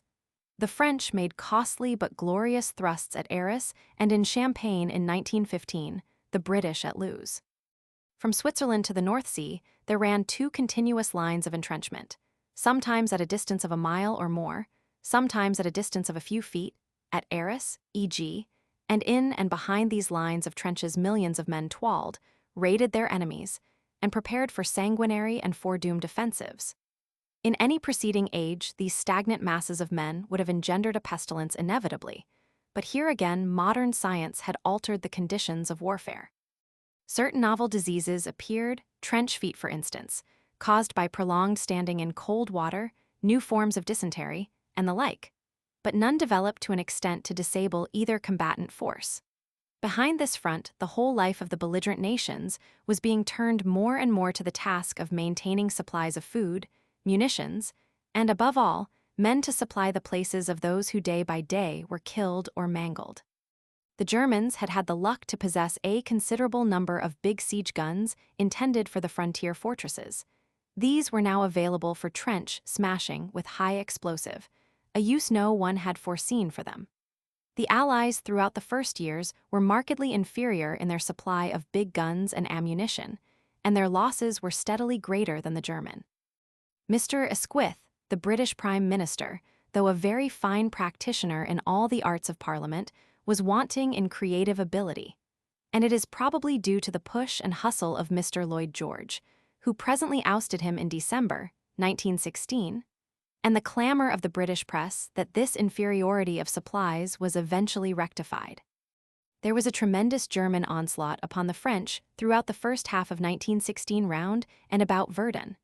The Germans suffered enormous losses and were held after pushing in the French lines for some miles. The French losses were as great or greater. Ils n'y passeront pas, said and sang the French infantry and kept their word. The Eastern German front was more extended and less systematically entrenched than the Western. For a time, the Russian armies continued to press westward in spite of the Tannenberg disaster. They conquered nearly the whole of Galicia from the Austrians, took Lemberg on September 2, 1914, and the great fortress of Przemysl on March 22, 1915. But after the Germans had failed to break the western front of the Allies, and after an ineffective Allied offensive made without proper material, they turned to Russia, and a series of heavy blows, with a novel use of massed artillery, were struck first in the south and then at the north of the Russian front. On June 22, Przemysl was retaken, and the whole Russian line was driven back until Vilna, September 2, was in German hands. In May 1915, 23rd, Italy joined the Allies and declared war upon Austria. Not until a year later did she declare war on Germany. She pushed over her eastern boundary towards Gorizia, which fell in the summer of 1916, but her intervention was of little use at that time to either Russia or the 2 Western powers. She merely established another line of trench warfare among the high mountains of her picturesque northeastern frontier. While the main fronts of the chief combatants were in this state of exhaustive deadlock, both sides were attempting to strike round behind the front of their adversaries. The Germans made a series of Zeppelin and later of aeroplane raids upon Paris and the east of England. Ostensibly, these aimed at depots, munition works, and the like targets of military importance, but practically they bombed promiscuously at inhabited places. At first, these raiders dropped not very effective bombs, but later the size and quality of these missiles increased, considerable numbers of people were killed and injured, and very much damage was done. The English people were roused to a pitch of extreme indignation by these outrages. Although the Germans had possessed Zeppelins for some years, no one in authority in Great Britain had thought out the proper methods of dealing with them, and it was not until late in 1916 that an adequate supply of anti-aircraft guns was brought into play, and that these raiders were systematically attacked by aeroplanes. Then came a series of Zeppelin disasters, and after the spring of 1917, they ceased to be used for any purpose but sea scouting, and their place as raiders was taken by large aeroplanes, the Gothas. The visits of these latter machines to London and the east of England became systematic after the summer of 1917. All through the winter of 1917-18, London on every moonlight night became familiar with the banging of warning maroons, the shrill whistles of the police alarm, the hasty clearance of the streets, the distant rumbling of scores and hundreds of anti-aircraft guns growing steadily to a wild uproar of thuds and crashes, the swish of flying shrapnel. And at last, if any of the raiders got through the barrage, with the dull, heavy bang of the bursting bombs. Then presently, amidst the diminuendo of the gun fire, would come the inimitable rushing sound of the fire brigade engines and the hurry of the ambulances. War was brought home to every Londoner by these experiences. While the Germans were thus assailing the nerve of their enemy home population through the air, they were also attacking the overseas trade of the British by every means in their power. At the outset of the war, they had various trade destroyers scattered over the world, and a squadron of powerful modern cruisers in the Pacific, namely the Scharnhorst, the Gneisenau, the Leipzig, the Nürnberg, and the Dresden. Some of the detached cruisers, and particularly the Emden, did a considerable amount of commerce destroying before they were hunted down, and the main squadron caught an inferior British force off the coast of Chile and sank the Good Hope and the Monmouth on November 1st, 1914. A month later, these German ships were themselves pounced upon by a British force, and all, except the Dresden, sunk by Admiral Sturdy in the Battle of the Falkland Isles. After this conflict, the Allies remained in undisputed possession of the surface of the sea, a supremacy which the great naval battle of Jutland, May 1st, 1916, did nothing to shake. The Germans concentrated their attention more and more upon submarine warfare. From the beginning of the war, they had had considerable submarine successes. On one day, September 22, 1914, they sank 3 powerful cruisers, the Boukier, the Hague, and the Cressy, with 1473 men. They continued to levy a toll upon British shipping throughout the war. At first, they hailed and examined passenger and mercantile shipping, but this practice they discontinued for fear of traps, and in the spring of 1915, they began to sink ships without notice. In May 1915, they sank the great passenger liner, the Lusitania, without any warning, drowning a number of American citizens. This embittered American feeling against them, but the possibility of injuring and perhaps reducing Britain by a submarine blockade was so great that they persisted in a more and more intensified submarine campaign, regardless of the danger of dragging the United States into the circle of their enemies. Meanwhile, Turkish forces, very ill-equipped, were making threatening gestures at Egypt across the desert of Sinai. And while the Germans were thus striking at Britain, their least accessible and most formidable antagonist, through the air and under the sea, the French and British were also embarking upon a disastrous flank attack in the east upon the Central Powers through Turkey. The Gallipoli campaign was finely imagined, but disgracefully executed. Had it succeeded, the Allies would have captured Constantinople in 1915. But the Turks were given 2 months' notice of the project by a premature bombardment of the Dardanelles in February. The scheme was also probably betrayed through the Greek court, and when at last British and French forces were landed upon the Gallipoli Peninsula in April, they found the Turks well entrenched and better equipped for trench warfare than themselves. The Allies trusted for heavy artillery to the great guns of the ships, which were comparatively useless for battering down entrenchments, and among every other sort of thing that they had failed to foresee, they had not foreseen hostile submarines. Several great battleships were lost. They went down in the same clear waters over which the ships of Xerxes had once sailed to their fate at Salamis. The story of the Gallipoli campaign from the side of the Allies is at once heroic and pitiful, a story of courage and incompetence, and of life, material, and prestige wasted, culminating in a withdrawal in January 1916. This failure was due in part to the refusal of the Greeks to cooperate in the adventure.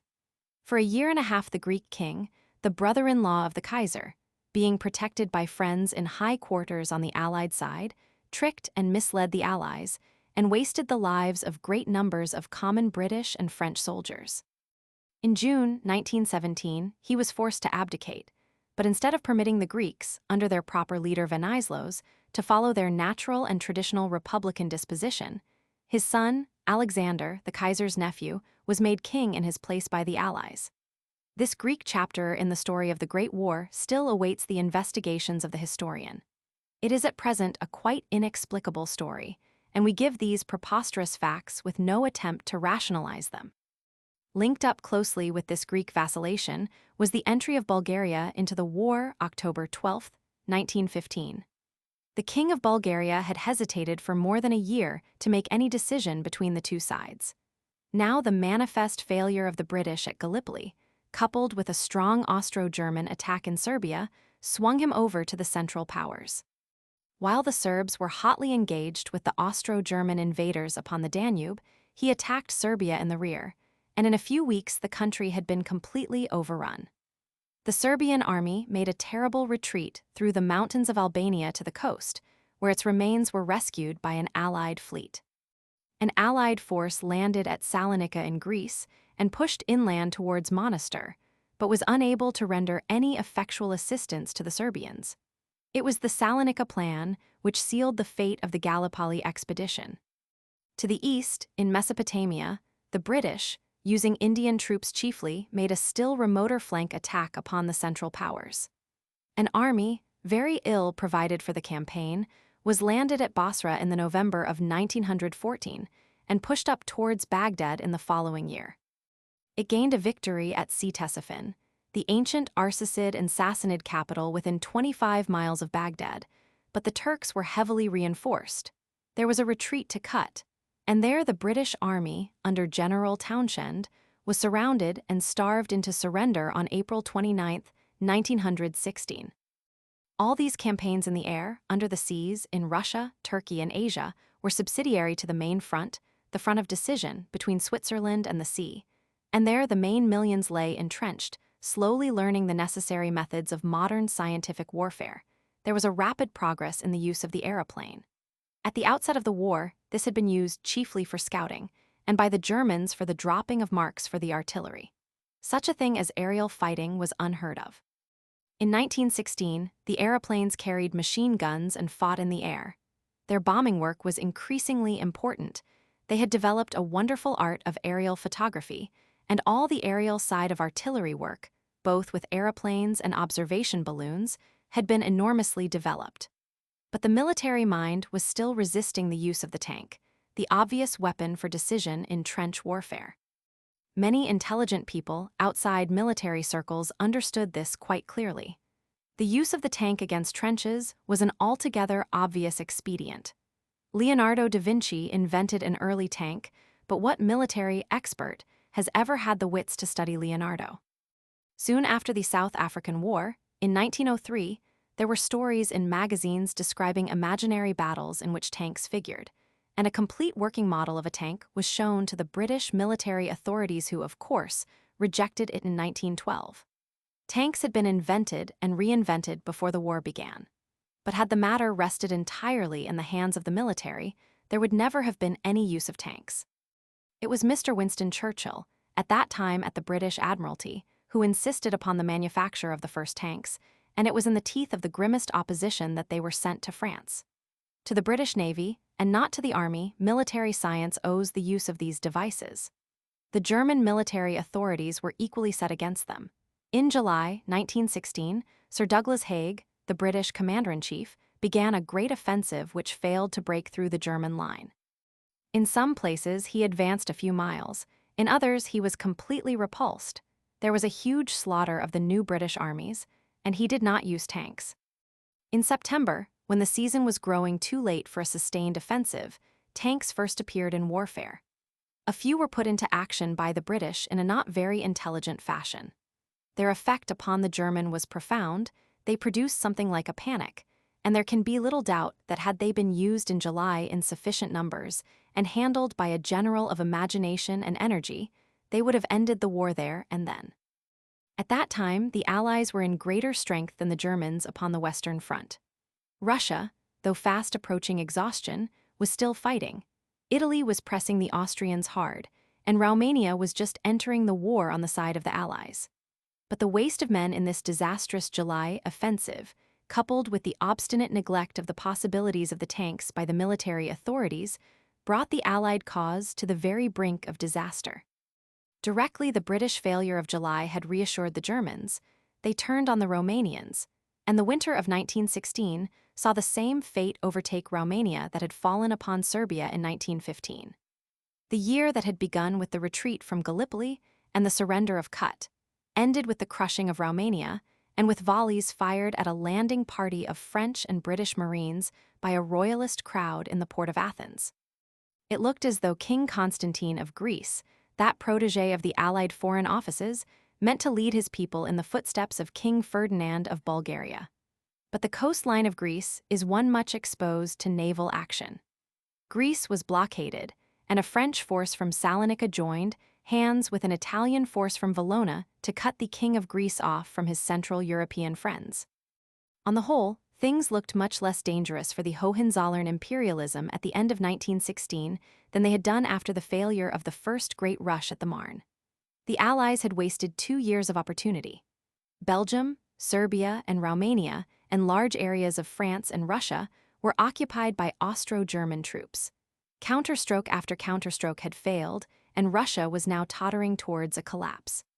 Had Germany been ruled with any wisdom, she might have made a reasonable peace at this time. But the touch of success had intoxicated her imperialists. They wanted not safety, but triumph, not world welfare, but world empire. World power or downfall was their formula. It gave their antagonists no alternative but a fight to a conclusive end. Section 9. Early in 1917, Russia collapsed. By this time, the enormous strain of the war was telling hardly upon all the European populations.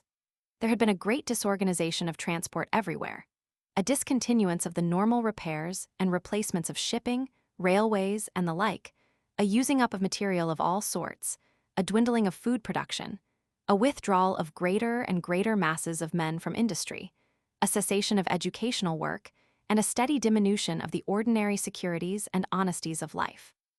Nowhere was the available directive ability capable of keeping a grip upon affairs in the face of the rupture of habitual bonds and the replacement of the subtle disciplines of peace by the clumsy brutalities of military order.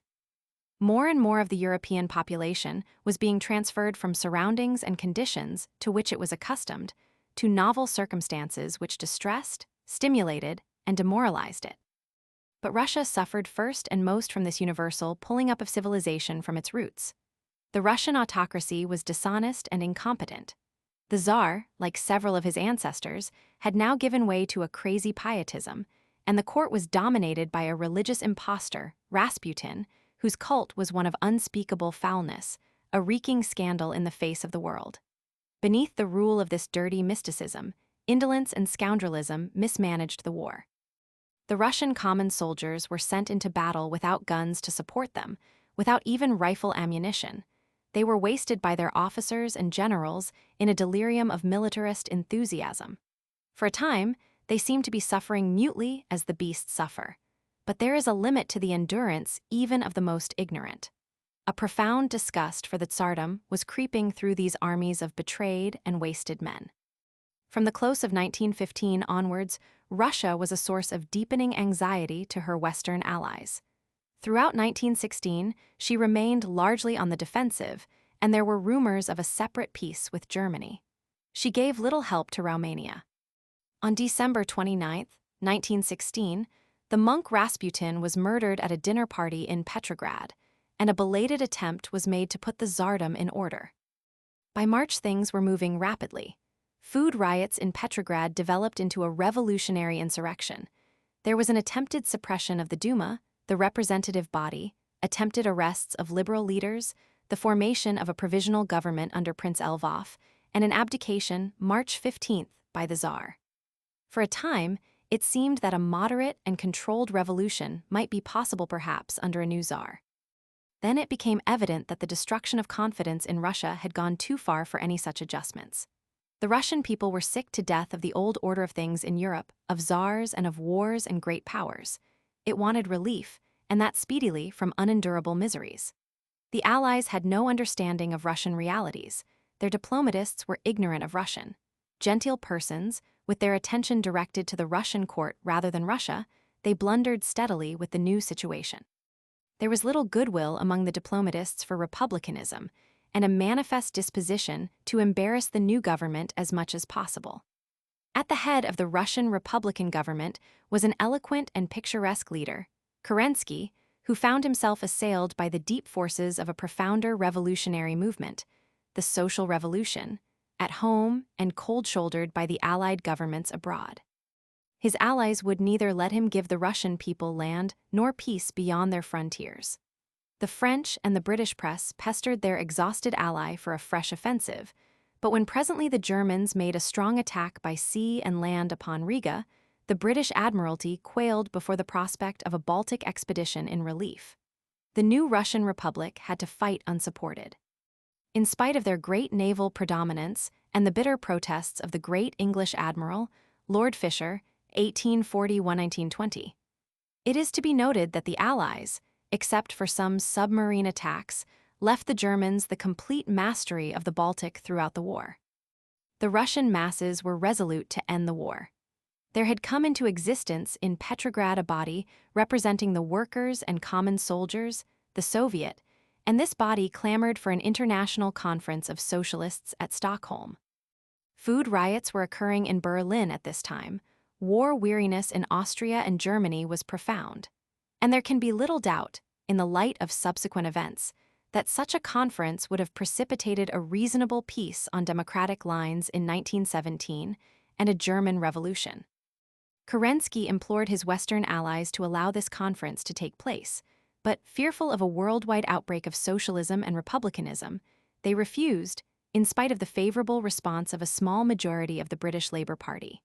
Without either moral or physical help from the Allies, the moderate Russian Republic still fought on and made a last desperate offensive effort in July.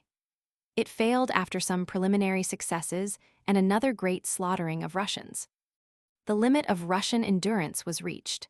Mutinies broke out in the Russian armies, and particularly upon the Northern Front, and upon November 7, 1917, Kerensky's government was overthrown and power was seized by the Soviet government, dominated by the Bolshevik socialists under Lenin, and pledged to make peace regardless of the Western powers.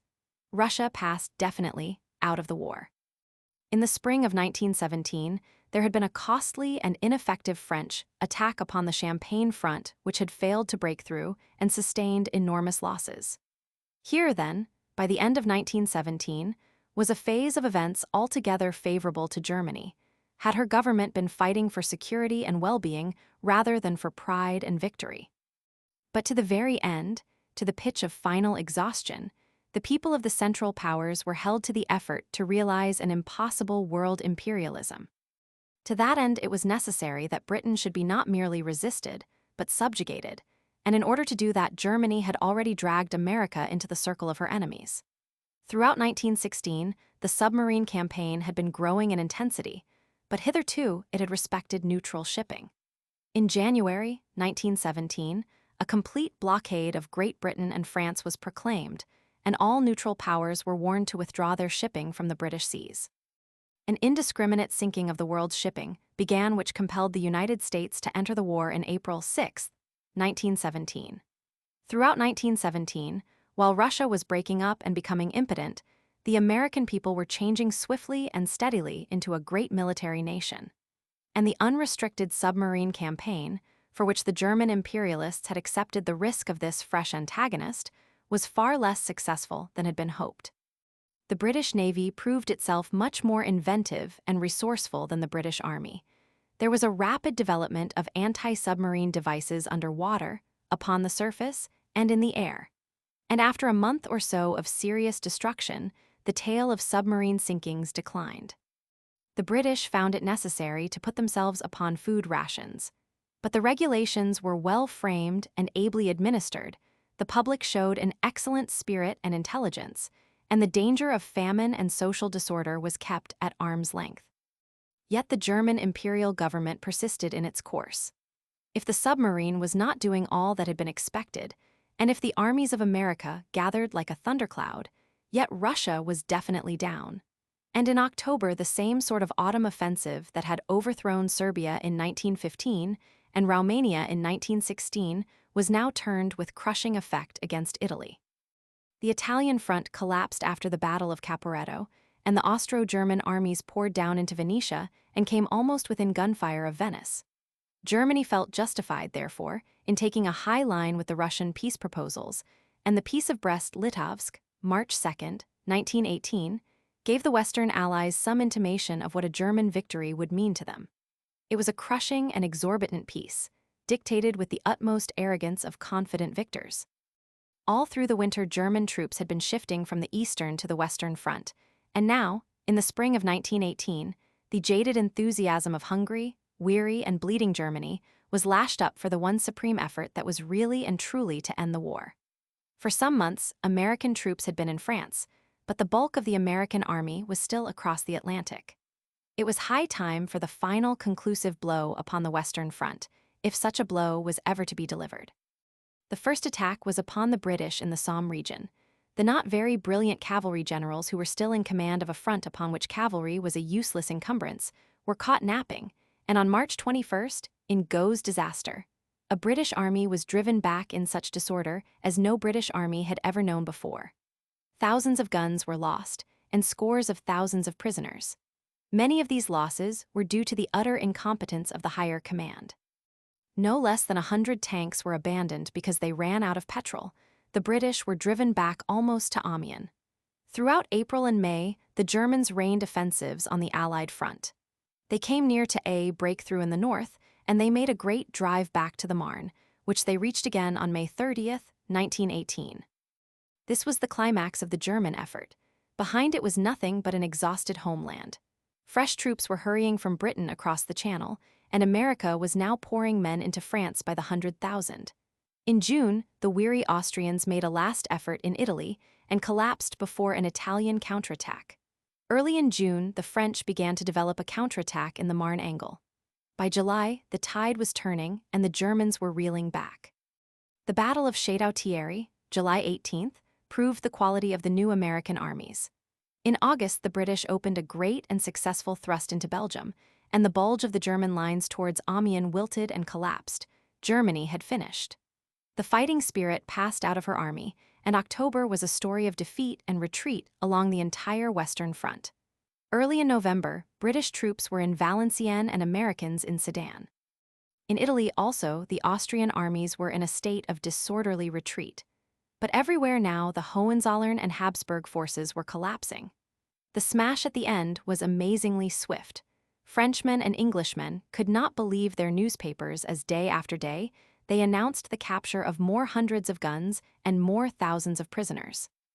In September, a great Allied offensive against Bulgaria had produced a revolution in that country and peace proposals. Turkey had followed with a capitulation at the end of October and Austro-Hungary on November 4th. There was an attempt to bring out the German fleet for a last fight, but the sailors mutinied November 7th. The Kaiser and the Crown Prince bolted hastily, and without a scrap of dignity, into Holland. It was like Welshers bolting from a racecourse to escape a ducking. On November 11th, an armistice was signed, and the war was at an end. For 4 years and a quarter the war had lasted, and gradually it had drawn nearly everyone, in the Western world at least, into its vortex. Upwards of 10 millions of people had been actually killed through the fighting. Another 20 or 25 million had died through the hardships and disorders entailed. Scores of millions were suffering and enfeebled by undernourishment and misery. A vast proportion of the living were now engaged in war work, in drilling and armament, in making munitions, in hospitals, in working as substitutes for men who had gone into the armies and the like. Businessmen had been adapting themselves to the more hectic methods necessary for profit in a world in a state of crisis. The war had become, indeed, an atmosphere, a habit of life, a new social order. Then, suddenly, it ended. In London, the armistice was proclaimed about midday on November 11th. It produced a strange cessation of every ordinary routine. Clerks poured out of their offices and would not return. Assistants deserted their shops, omnibus drivers, and the drivers of military lorries set out upon journeys of their own, devising with picked-up loads of astounded and cheering passengers going nowhere in particular and careless whither they went. Vast vacant crowds presently choked the streets, and every house and shop that possessed such adornments hung out flags. When night came, many of the main streets, which had been kept in darkness for many months because of the air raids, were brightly lit. It was very strange to see thronging multitudes assembled in an artificial light again. Everyone felt aimless, with a kind of strained and aching relief. It was over at last. There would be no more killing in France, no more air raids, and things would get better. People wanted to laugh, and weep and could do neither. Youths of spirit and young soldiers on leave formed thin, noisy processions that shoved their way through the general drift and did their best to make a jollification. A captured German gun was hauled from the mall, where a vast array of such trophies had been set out, into Trafalgar Square, and its carriage burnt. Squibs and crackers were thrown about, but there was little concerted rejoicing. Nearly everyone had lost too much and suffered too much to rejoice with any fervor. Section 10.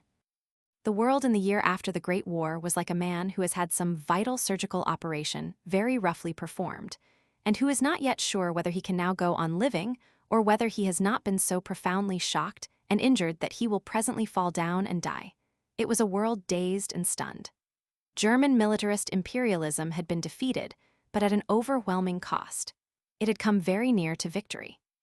Everything went on, now that the strain of the conflict had ceased, rather laxly, rather weakly, and with a gusty and uncertain temper. There was a universal hunger for peace, a universal desire for the lost safety and liberty and prosperity of pre-war times, without any power of will to achieve and secure these things. Just as with the Roman Republic under the long strain of the Punic War, so now there had been a great release of violence and cruelty, and a profound deterioration in financial and economic morality. Generous spirits had sacrificed themselves freely to the urgent demands of the war, but the sly and base of the worlds of business and money had watched the convulsive opportunities of the time and secured a firm grip upon the resources and political power of their countries. Everywhere men who would have been regarded as shady adventurers before 1914 had acquired power and influence while better men toiled unprofitably. Such men as Lord Ronda, the British food controller, killed themselves with hard work, while the war profiteer waxed rich and secured his grip upon press and party organization. In the course of the war, there had been extraordinary experiments in collective management in nearly all the belligerent countries. It was realized that the common expedients of peacetime commerce, the higgling of the market, the holding out for a favorable bargain, were incompatible with the swift needs of warfare. Transport, fuel, food supply, and the distribution of the raw materials not only of clothing, housing, and the like, but of everything needed for war munitions, had been brought under public control. No longer had farmers been allowed to underfarm. Cattle had been put upon deer parks and grasslands plowed up, with or without the owner's approval. Luxury building and speculative company promotion had been restrained. In effect, a sort of emergency socialist state had been established throughout belligerent Europe. It was rough and ready and wasteful, but it was more effective than the tangled, incessant profit-seeking, the cornering and forestalling and incoherent productiveness of private enterprise.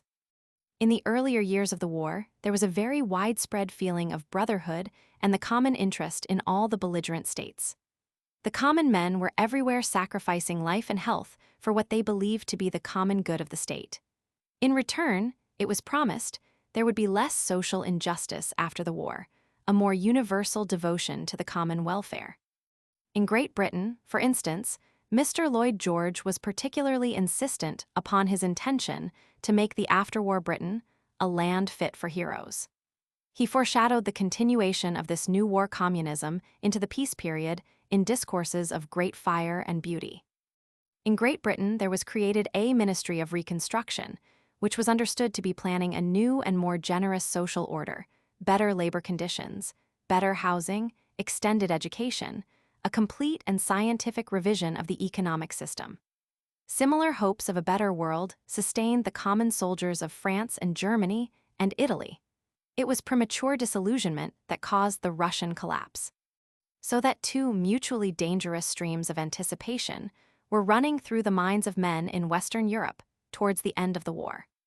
The rich and adventurous men, and particularly the new war profiteers, were making their plans to prevent such developments as that air transport should become a state property, and to snatch back manufactures, shipping, land transport, the public services generally, and the trade in staples from the hands of the commonweal into the grip of private profit. They were securing possession of newspapers and busying themselves with party caucuses and the like to that end. While the masses of common men were looking forward naively to a new state of society planned almost entirely in their interest and according to generous general ideas. The history of 1919 is largely the clash of these two streams of anticipation. There was a hasty selling off, by the business government in control, of every remunerative public enterprise to private speculators. By the middle of 1919, the labor masses throughout the world were manifestly disappointed and in a thoroughly bad temper. The British Ministry of Reconstruction and its foreign equivalents were exposed as a soothing sham. The common man felt he had been cheated. There was to be no reconstruction, but only a restoration of the old order in the harsher form necessitated by the poverty of the new time. For 4 years, the drama of the war had obscured the social question which had been developing in the Western civilizations throughout the 19th century. Now that the war was over, this question reappeared gaunt and bare, as it had never been seen before. And the irritations and hardships and the general insecurity of the new time were exacerbated by a profound disturbance of currency and credit. Money, a complicated growth of conventions rather than a system of values, had been deprived within the belligerent countries of the support of a gold standard. Gold had been retained only for international trade, and every government had produced excessive quantities of paper money for domestic use. With the breaking down of the wartime barriers, the international exchange became a wildly fluctuating confusion, a source of distress to everyone except a few gamblers and wily speculators. Prices rose and rose with an infuriating effect upon the wage earner.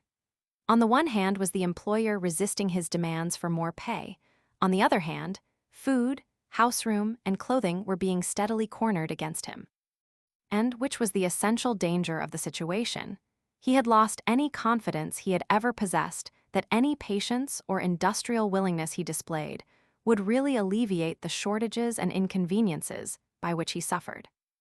In the speeches of politicians towards the close of 1919 and the spring of 1920, there was manifest an increasing recognition of the fact that what is called the capitalist system, the private ownership system, that is, in which private profit is the working incentive, was on its trial.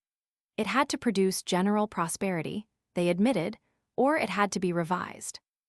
It is interesting to note such a speech as that of Mr. Lloyd George, the British Premier, delivered on Saturday, December 6, 1919. Mr. Lloyd George had had the education and training of a Welsh solicitor. He entered politics early, and in the course of a brilliant parliamentary career, he had had few later opportunities for reading and thought. But being a man of great natural shrewdness, he was expressing here very accurately the ideas of the more intelligent of the businessmen and wealthy men and ordinary citizens who supported him. There is a new challenge to civilization, he said. What is it? It is fundamental. It affects the whole fabric of society as we know it. Its commerce, its trade, its industry, its finance, its social order, all are involved in it. There are those who maintain that the prosperity and strength of the country have been built up by the stimulating and invigorating appeal to individual impulse, to individual action.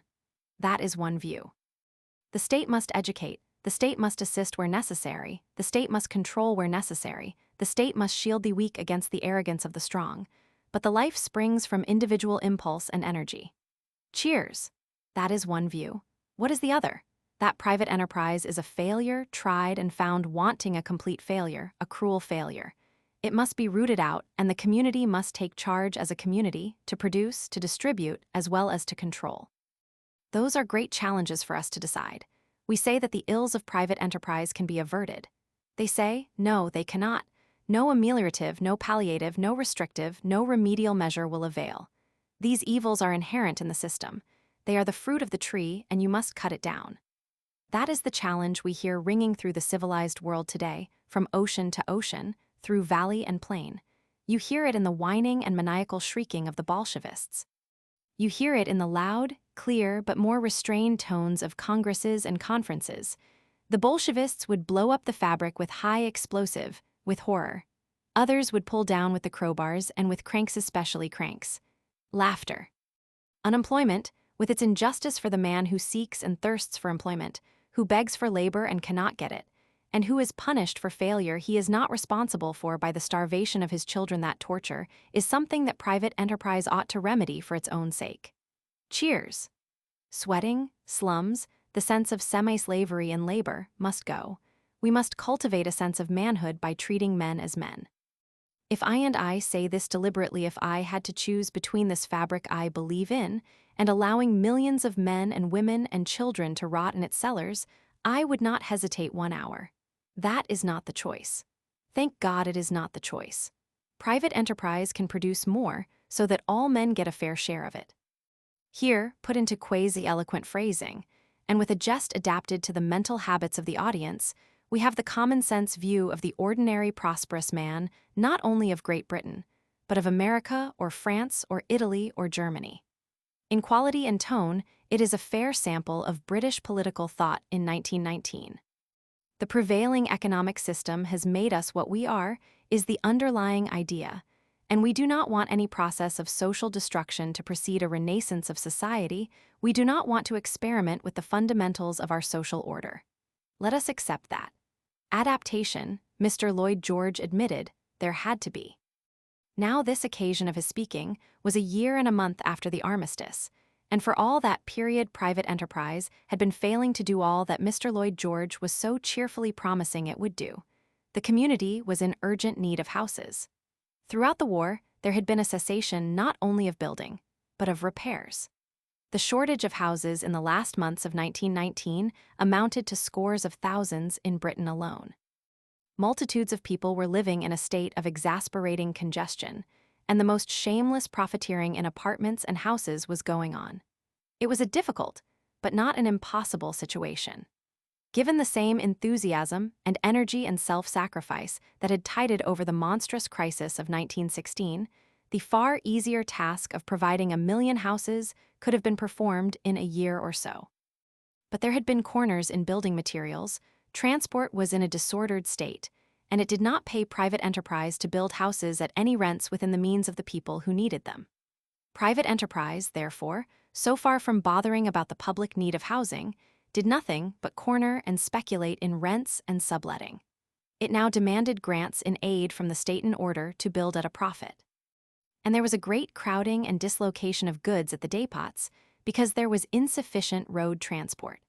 There was an urgent want of cheap automobiles to move about goods and workers, but private enterprise in the automobile industry found it far more profitable to produce splendid and costly cars for those whom the war had made rich. The munition factories built with public money could have been converted very readily into factories for the mass production of cheap automobiles, but private enterprise had insisted upon these factories being sold by the state, and would neither meet the public need itself nor let the state do so. So, too, with the world, in the direst discomfort for need of shipping, private enterprise insisted upon the shutting down of the newly constructed state shipyards. Currency was dislocated everywhere, but private enterprise was busy buying and selling francs or marks and intensifying the trouble. While Mr. George was making the very characteristic speech we have quoted, the discontent of the common man was gathering everywhere, and little or nothing was being done to satisfy his needs. It was becoming very evident that unless there was to be some profound change in the spirit of business, under an unrestrained private enterprise system, there was little or no hope, in Europe at any rate, of decent housing, clothing, or education for the workers for 2 or 3 generations. These are facts that the historian of mankind is obliged to note with as little comment as possible. Private enterprise in Europe in 1919 displayed neither will nor capacity for meeting the crying needs of the time.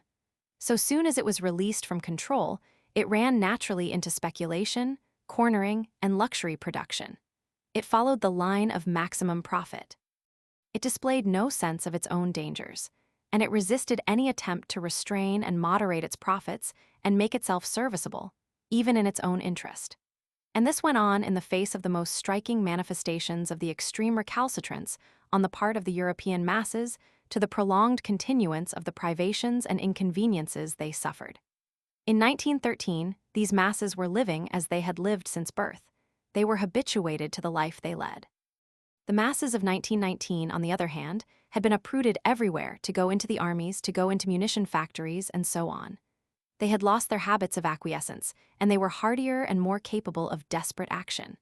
Great multitudes of men had gone through such brutalizing training, as for instance, bayonet drill. They had learnt to be ferocious, and to think less either of killing or being killed. Social unrest had become, therefore, much more dangerous. Everything seemed to point to a refusal to tolerate the current state of affairs for many years. Unless the educated and prosperous and comfortable people of Europe could speedily get their private enterprise under sufficient restraint to make it work well and rapidly for the common good. Unless they could develop the idea of business as primarily a form of public service and not primarily a method of profit-making. Unless they could in their own interest achieve a security of peace that would admit of a cessation not only of war preparation, but of international commercial warfare. Strike and insurrection promised to follow strike and insurrection up to a complete social and political collapse. It was not that the masses had or imagined that they had the plan of a new social, political, and economic system.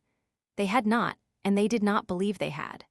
The defects we have pointed out in the socialist scheme, Chapter 39, Section 5, were no secret from them. It was a much more dangerous state of affairs than that. It was that they were becoming so disgusted with the current system, with its silly luxury, its universal waste, and its general misery, that they did not care what happened afterwards so long as they could destroy it. It was a return to a state of mind comparable to that which had rendered possible the debacle of the Roman Empire. Already in 1919, the world had seen one great community go that way, the Russian people. The Russians overturned the old order and submitted to the autocratic rule of a small group of doctrinaire Bolshevik socialists, because these men seemed to have something new to try. They wrecked the old system, and at any cost they would not have it back.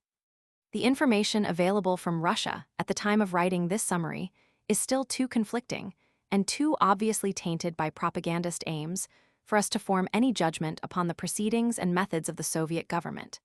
But it is very plain that from November 1917, Russia has not only endured that government and its mainly socialistic methods, but has fought for it successfully against anything that seemed to threaten a return to the old regime. We have already, Section 5, pointed out the very broad differences between the Russian and the Western communities, and the strong reasons there are for doubting that they will move upon parallel lines and act in similar ways. The Russian masses were cut off by want of education and sympathy from the small civilized community of prosperous and educated people which lived upon them. These latter were a little separate nation. The masses below have thrown that separate nation off and destroyed it and begun again, so to speak, upon a new sort of society which, whether it succeed or collapse, cannot fail to be of intense interest to all mankind. But there is much more unity of thought and feeling between class and class in the West than in Russia, and particularly in the Atlantic communities. Even if they wrangle, classes can talk together and understand each other. There is no unbroken stratum of illiterates. The groups of rich and speculative men, the bad men in business and affairs, whose freedoms are making the very name of private enterprise stink in the nostrils of the ordinary man, are only the more active section of very much larger classes, guilty perhaps of indolence and self-indulgence, but capable of being roused to a sense not merely of the wickedness, but of the danger of systematic self-seeking in a strained, impoverished, and sorely tried world. Many of these more reasonable and moral people have shown themselves clearly aware of the nature of the present situation, and some of them have made speeches and delivered sermons and written books often addressed to the working classes expressing very generous and unselfish views. Speeches and sermons and books will in themselves do little to allay the gathering wrath of classes ill-housed, ill-fed, and unhealthy, and angry because they believe things are so through the reckless greed of others. But such utterances are valuable as admissions, and if these good intentions, encouraged perhaps and aided by a certain pressure from below, presently develop into a resolute combining and direction of the energies of private enterprise for a time at least towards socially necessary work, and a restriction of speculation and luxury, and if there begin a rapid provision, even at some cost to the hoards and satisfactions of the successful classes, of the decent homes and gardens, of the pleasant public surroundings, the health services, and the education and leisure needed to tranquilize the fiercer discontents, it is still possible that readjustment rather than revolution will be the method of the Atlantic communities. But that readjustment cannot be indefinitely delayed. It must come soon. In one way or another, it seems inevitable now that the new standard of well-being which the mechanical revolution of the last century has rendered possible should become the general standard of life. Revolution is conditional upon public discomfort. Social peace is impossible without a rapid amelioration of the needless discomforts of the present time. A rapid resort to willing service and social reconstruction on the part of those who own and rule, or else a worldwide social revolution leading towards an equalization of conditions, and an attempt to secure comfort on new and untried lines, seem now to be the only alternatives before mankind. The choice which route shall be taken lies, we believe, in Western Europe, and still more so in America, with the educated, possessing, and influential classes.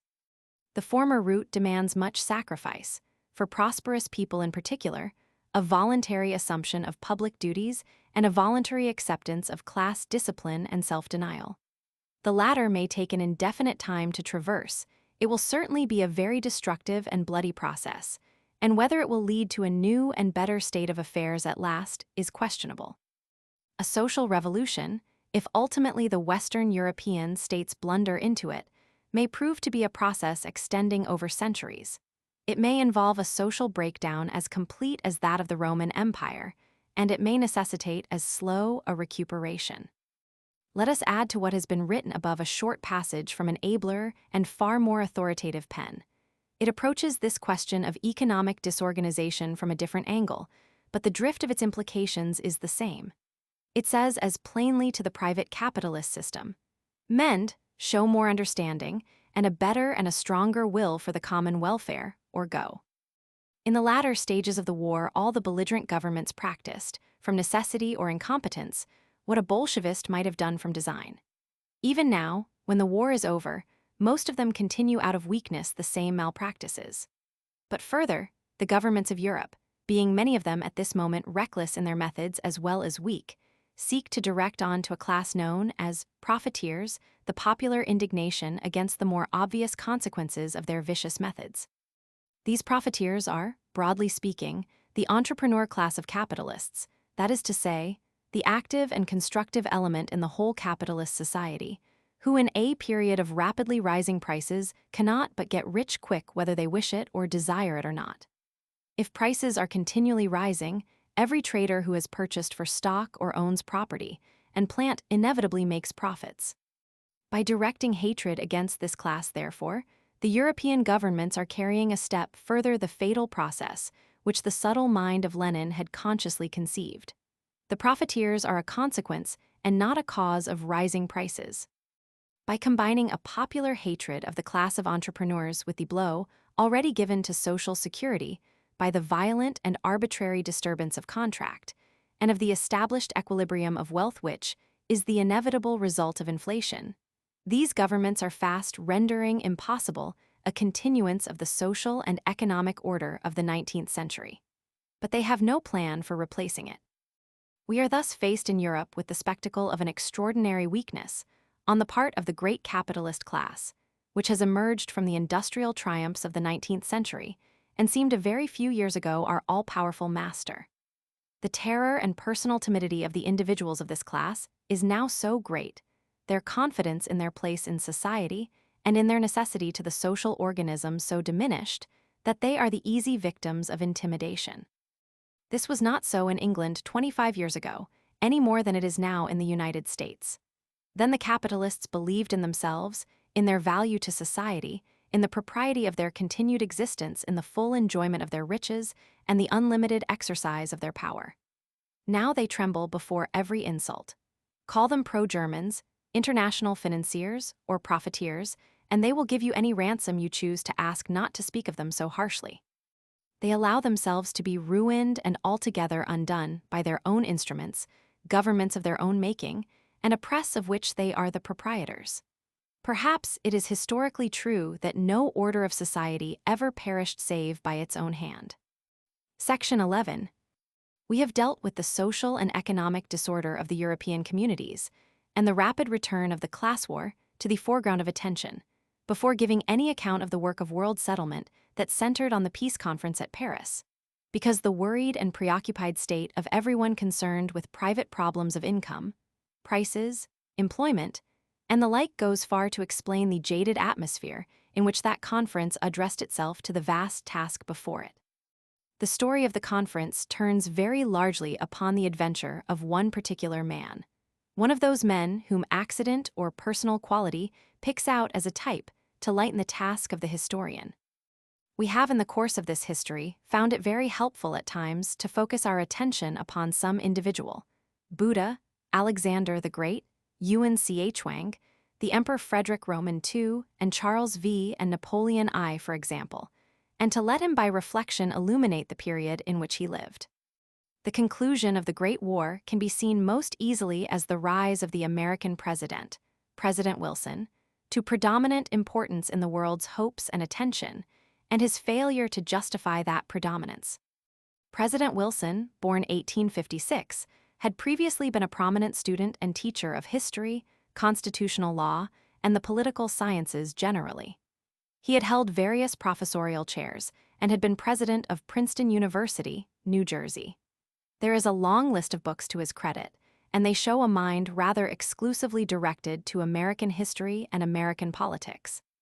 There is no evidence that he had at any time in his life made a general study of the world problem outside the very peculiar and exceptional American case. He was mentally the new thing in history, negligent of and rather ignorant of the older things out of which his new world had arisen. He retired from academic life and was elected Democratic governor of New Jersey in 1910. In 1913, he became the Democratic presidential candidate, and as a consequence of a violent quarrel between ex-President Roosevelt and President Taft, which split the dominant Republican Party, he became President of the United States. The events of August 1914 seem to have taken President Wilson, like the rest of his fellow countrymen, by surprise. We find him cabling an offer of his services as a mediator on August 3rd. Then, for a time, he and America watched the conflict. At first, neither the American people nor their president seem to have had a very clear or profound understanding of that long-gathered catastrophe. Their tradition for a century had been to disregard the problems of the Old World, and it was not to be lightly changed. The imperialistic arrogance of the German court and the stupid inclination of the German military authorities towards melodramatic frightfulness. Their invasion of Belgium, their cruelties there, their use of poison gas, and the nuisance of their submarine campaign created a deepening hostility to Germany and the States as the war proceeded. But the tradition of political abstinence and the deep-rooted persuasion that America possessed a political morality altogether superior to European conflicts restrained the president from active intervention. He adopted a lofty tone. He professed to be unable to judge the causes and justice of the Great War. It was largely his high Pacific attitude that secured his re-election as president for a second term. But the world is not to be mended by merely regarding evildoers with an expression of rather undiscriminating disapproval. By the end of 1916, the Germans had been encouraged to believe that under no circumstances whatever would the United States fight, and in 1917 they began their unrestricted submarine warfare and the sinking of American ships without notice. President Wilson and the American people were dragged into the war by this supreme folly. And also they were dragged into a reluctant attempt to define their relations to Old World politics in some other terms than those of mere aloofness. Their thoughts and temper changed very rapidly. They came into the war side by side with the Allies, but not in any pact with the Allies. They came into the war, in the name of their own modern civilization, to punish and end an intolerable political and military situation. Slow and belated judgments are sometimes the best judgments. In a series of notes, too long and various for detailed treatment in this outline, thinking aloud, as it were, in the hearing of all mankind, President Wilson sought to state the essential differences of the American state from the great powers of the Old World. We have been at some pains in this history to make plain the development of these differences. He unfolded a conception of international relationships that came like a gospel, like the hope of a better world, to the whole Eastern Hemisphere. Secret agreements were to cease. Nations were to determine their own destinies. Militarist aggression was to cease. The seaways were to be free to all mankind. These commonplaces of American thought, these secret desires of every sane man, came like a great light upon the darkness of anger and conflict in Europe. At last, men felt, the ranks of diplomacy were broken, the veils of great power policy were rent in twain. Here with authority, with the strength of a powerful new nation behind it, was the desire of the common man throughout the world, plainly said. Manifestly, there was needed some overriding instrument of government to establish world law and maintain these broad and liberal generalizations upon human intercourse. A number of schemes had floated in men's minds for the attainment of that end. In particular, there was a movement for some sort of world league, a League of Nations. The American president adopted this phrase and sought to realize it.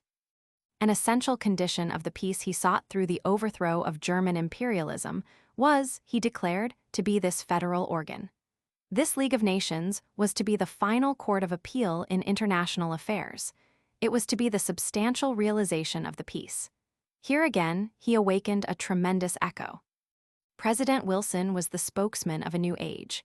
Throughout the war, and for some little time after it had ended, he held, so far as the old world was concerned, that exalted position. But in America, where they knew him better, there were doubts. And writing as we do now with the wisdom of subsequent events, we can understand these doubts. America, throughout a century and more of detachment and security, had developed new ideals and formulae of political thought, without realizing with any intensity that, under conditions of stress and danger, these ideals and formulae might have to be passionately sustained. To her community, many things were platitudes that had to the old world communities, entangled still in ancient political complications, the quality of a saving gospel. President Wilson was responding to the thought and conditions of his own people and his own country, based on a liberal tradition that had first found its full expression in English speech. But to Europe and Asia, he seemed to be thinking and saying, for the first time in history, things hitherto undeveloped and altogether secret. And that misconception he may have shared.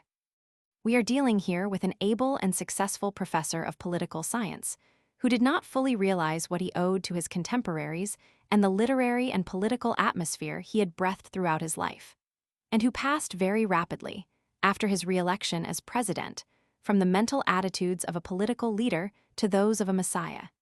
His notes are a series of explorations of the elements of the world situation. When at last, in his address to Congress of January 8, 1918, he produced his 14 points as a definite statement of the American peace intentions. They were, as a statement, far better in their spirit than in their arrangement and matter. Yet, since the 14 points certainly mark a new epoch in human affairs, and since it was in the belief that they would determine and limit the pains and penalties of the peace treaty that Germany capitulated, it may be well to summarize them here, with a word or so of explanation. The first point was the most vital of all. It summarizes and dismisses the essential evils of the great power system. It demands open covenants of peace openly arrived at, after which there shall be no private international understandings of any kind, but diplomacy shall proceed always frankly and in the public view. Roman 2. Absolute freedom of navigation upon the seas outside territorial waters alike in peace and in war, except as the seas may be closed in whole or in part by international action for the enforcement of international covenants. Roman 3. The removal, so far as possible, of all economic barriers, and the establishment of an equality of trade conditions among all the nations consenting to the peace and associating themselves for its maintenance. Roman 4. Adequate guarantees given and taken that national armaments will be reduced to the lowest point consistent with domestic safety. There are 4 points of universal importance, admirably stated. But Roman 2 is insufficient. Why should the seaways alone be free? What of the airways above 3,000 feet? What of the great international land routes? Why, If Switzerland is at war with Germany and Italy, should those powers be able to stop air and land transit and the passage of peaceful people between France and Constantinople? After Roman 4, the 14 points embark upon the consideration of particular cases, for which one general statement should have sufficed. V provides for a free, open-minded, and absolutely impartial adjustment of all colonial claims based upon a strict observance of the principle that in determining all such questions of sovereignty, the interests of the populations concerned must have equal weight with the equitable claims of the government whose title is to be determined. This is hopelessly vague. What, for instance, is this about claims and title? There is no definition, no standard here. The drop towards particular current issues continues in the next 8 points, which betray clearly how limited and accidental was the president's vision of European affairs. Roman 6 is a vague demand for the evacuation of Russian territory, then occupied by Germany, and the assistance, undefined, of the Russian people. Roman 7, evacuation and restoration of Belgium. Roman 8, evacuation and restoration of all French territory, and the righting of the wrong done to France by Prussia in the matter of Alsace-Lorraine. Roman 9, the readjustment of the Italian frontier on the lines of nationality. X, autonomy of the Austrian subject nations. Z, the Balkans to be evacuated, Serbia to be granted an outlet to the sea, and the independence of the Balkan states to be guaranteed. Roman 12, Turkish subject nations to be assured of undoubted security of life and unmolested opportunity of autonomous development. The Dardanelles to be internationalized, and Ottoman sovereignty to be recognized only in Turkish districts. Roman 13, Poland to be independent. Finally, the 14th point arises again to the great charter level out of this peddling with special cases. Roman 14. A general association of nations must be formed under specific covenants for the purpose of affording mutual guarantees of political and territorial independence for great and small states alike. So far the 14 points. But some of the utterances of President Wilson after this epoch-making address went much further and much higher than this first statement. On September 27, 1918, at New York, he said some very important things. As I see it, the constitution of that League of Nations and the clear definition of its objects must be a part, in a sense the most essential part, of the peace settlement itself. It cannot be formed now. If formed now, it would be merely a new alliance confined to the nations associated against a common enemy. But these general terms do not disclose the whole matter. Some details are needed to make them sound less like a thesis and more like a practical program. These, then, are some of the particulars, and I state them with the greater confidence because I can state them authoritatively as representing this government's interpretation of its own duty with regard to peace. First, the impartial justice meted out must involve no discrimination between those to whom we wish to be just and those to whom we do not wish to be just. It must be a justice that has no favorites and knows no standards, but the equal rights of the several peoples concerned. Second, no special or separate interest of any single nation or any group of nations can be made the basis of any part of the settlement which is not consistent with the common interest of all. Third, there can be no leagues or alliances or special covenants and understandings within the general and common family of the League of Nations. Fourth, and more specifically, there can be no special selfish economic combinations within the League, and no employment of any form of economic boycott or exclusion, except as the power of economic penalty, by exclusion from the markets of the world, may be vested in the League of Nations itself as a means of discipline and control. Fifth, all international agreements and treaties of every kind must be made known in their entirety to the rest of the world. In the same sentence, in which I say that the United States will enter into no special arrangements or understandings with particular nations, let me say also that the United States is prepared to assume its full share of responsibility for the maintenance of the common covenants and understandings upon which peace must henceforth rest. We still read Washington's immortal warning against entangling alliances with full comprehension and an answering purpose. but only special and limited alliances entangle. And we recognize and accept the duty of a new day in which we are permitted to hope for a general alliance, which will avoid entanglements and clear the air of the world for common understandings and the maintenance of common rights. These 14 points and their significant later addenda had an immense reception throughout the world. Here at last seemed a peace for reasonable men everywhere, as good and acceptable to honest and decent Germans and Russians, as to honest and decent Frenchmen and Englishmen and Belgians, and for some months the whole world was lit by faith in Wilson. Could they have been made the basis of a world settlement in 1919, they would forthwith have opened a new and more hopeful era in human affairs. But as we must tell, they did not do that. There was about President Wilson a certain narrowness of mind, a certain suspicion of egotism. There was in the generation of people in the United States to whom this great occasion came, a generation born in security, reared in plenty, and, so far as history goes, in ignorance, a generation remote from the tragic issues that had made Europe grave, a certain superficiality and lightness of mind. It was not that the American people were superficial by nature and necessity, but that they had never been deeply stirred by the idea of a human community larger than their own. It was an intellectual, but not a moral conviction, with them.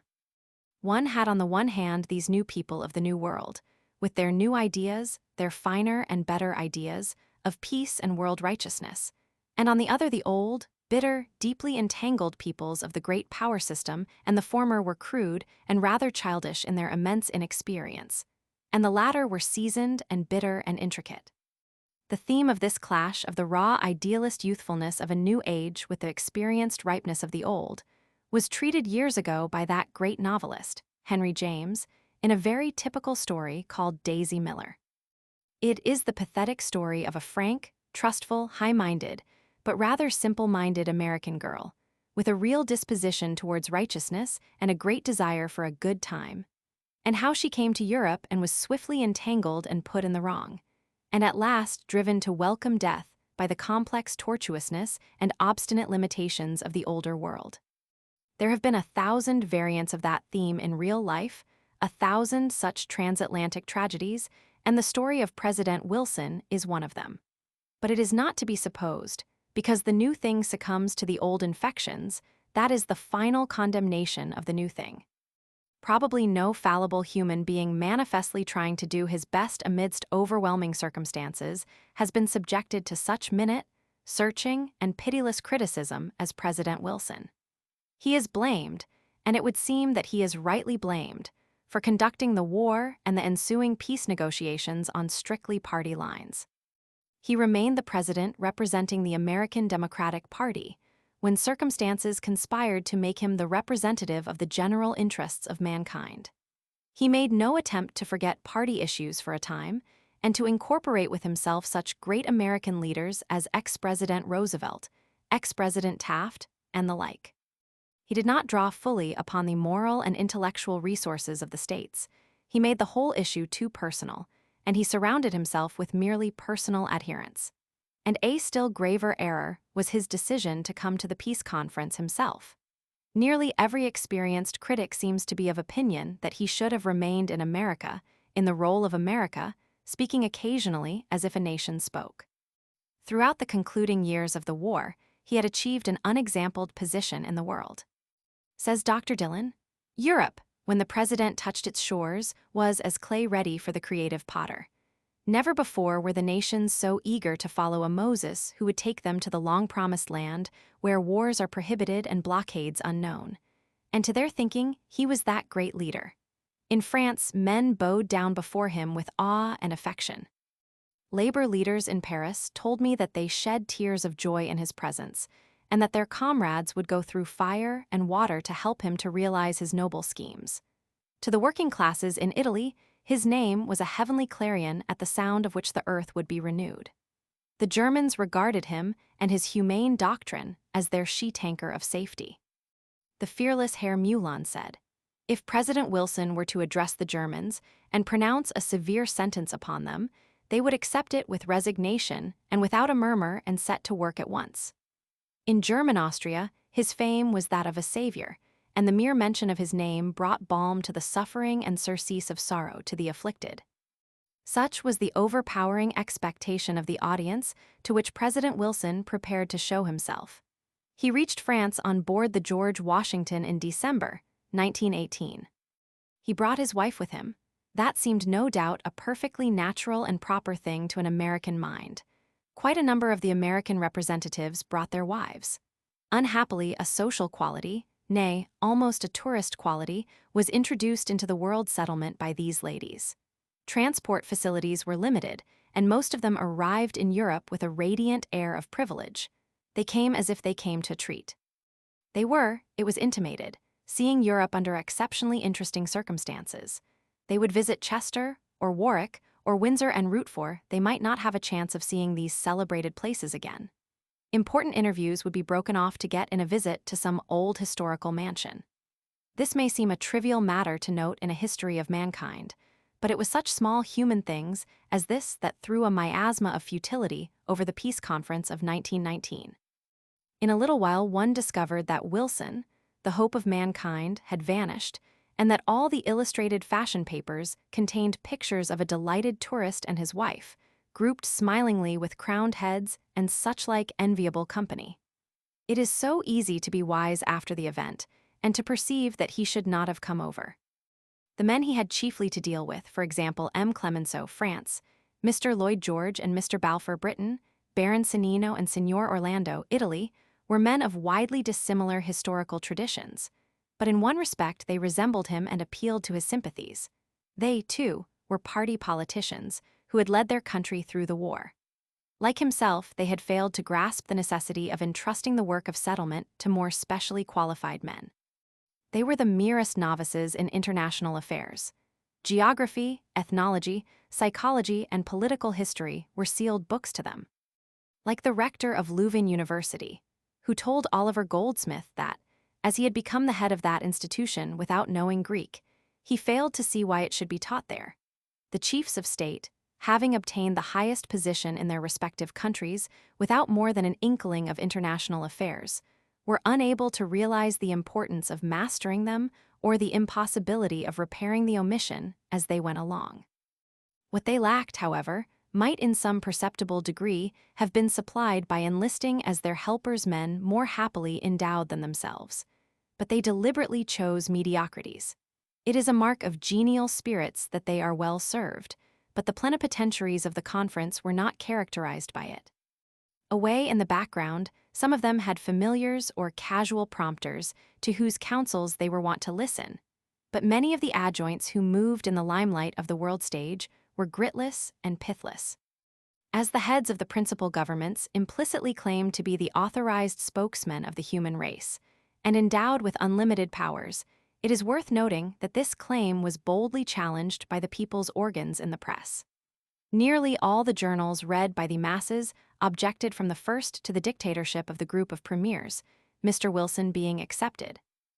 The restriction upon our space in this outline will not allow us to tell here how the peace conference shrank from a council of 10 to a council of 4, Wilson, Clemenceau, Lloyd George, and Orlando, and how it became a conference less and less like a frank and open discussion of the future of mankind, and more like some old-fashioned diplomatic conspiracy.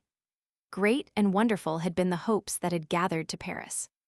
The Paris of the conference, says Dr. Dillon, ceased to be the capital of France. It became a vast cosmopolitan caravanserai teeming with unwanted aspects of life and turmoil, filled with curious samples of the races, tribes, and tongues of 4 continents who came to watch and wait for the mysterious tomorrow. An Arabian Nights touch was imparted to the dissolving panorama by strange visitants from Tartary and Kurdistan, Korea and Azerbaijan, Armenia, Persia, and the Hejaz men with patriarchal beards and scimitar-shaped noses, and others from desert and oasis, from Samarkand and Bokhara. Turbans and fezzes, sugarloaf hats and headgear resembling episcopal mitres, old military uniforms devised for the embryonic armies of new states on the eve of perpetual peace, snowy white burnesses, flowing mantles, and graceful garments like the Roman toga, contributed to create an atmosphere of dreamy unreality in the city where the grimmest of realities were being faced and coped with.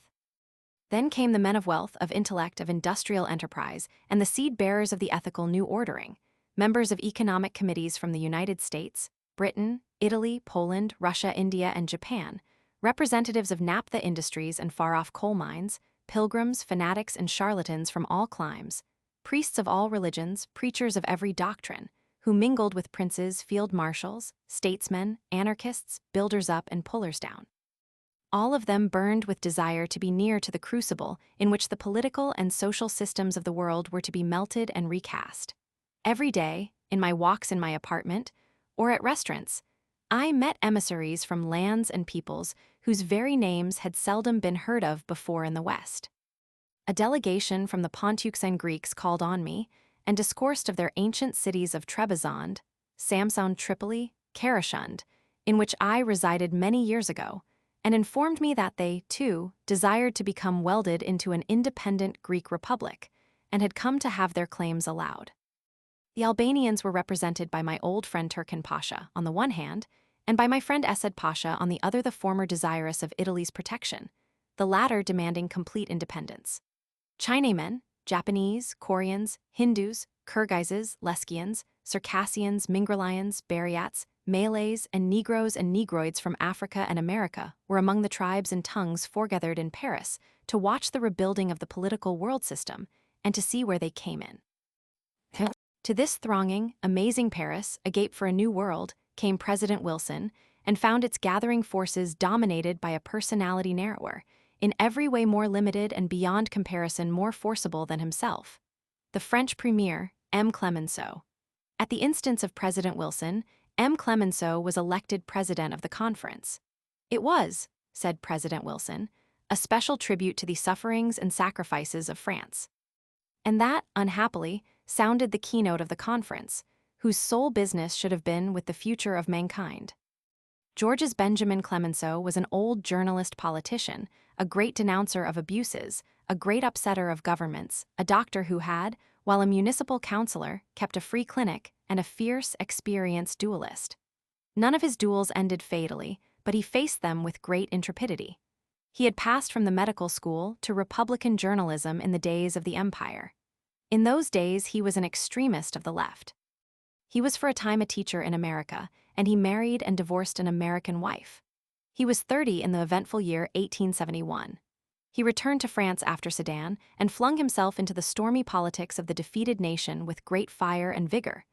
Thereafter France was his world, the France of vigorous journalism, high-spirited personal quarrels, challenges, confrontations, scenes, dramatic effects, and witticisms at any cost. He was what people call fierce stuff. He was nicknamed the Tiger, and he seems to have been rather proud of his nickname. Professional patriot rather than statesman and thinker, this was the man whom the war had flung up to misrepresent the fine mind and the generous spirit of France. His limitations had a profound effect upon the conference, which was further colored by the dramatic resort for the purpose of signature to the very Hall of Mirrors at Versailles in which Germany had triumphed and proclaimed her unity. There the Germans were to sign. To M. Clemenceau and to France, in that atmosphere, the war ceased to seem a world war. It was merely the sequel of the previous conflict of the terrible year, the downfall and punishment of offending Germany. The world had to be made safe for democracy, said President Wilson. That, from M. Clemenceau's expressed point of view, was talking like Jesus Christ. The world had to be made safe for Paris. Talking like Jesus Christ seemed a very ridiculous thing to many of those brilliant, rather than sound diplomatists and politicians who made the year 1919 supreme in the history of human insufficiency. Another flash of the Tiger's wit, it may be noted, was that President Wilson with his 14 points was worse than God Almighty. Le Bon Dieu only had 10. M. Clemenceau sat with Signor Orlando in the more central chairs of a semicircle of 4 in front of the fire, says Keynes. He wore a black frock coat and gray suede gloves, which he never removed during these sessions. He was, it is to be noted, the only one of these 4 reconstructors of the world who could understand and speak both French and English. The aims of M. Clemenceau were simple and in a manner attainable. He wanted all the settlement of 1871 undone. He wanted Germany punished as though she was a uniquely sinful nation and France a sinless martyr land. He wanted Germany so crippled and devastated as never more to be able to stand up to France.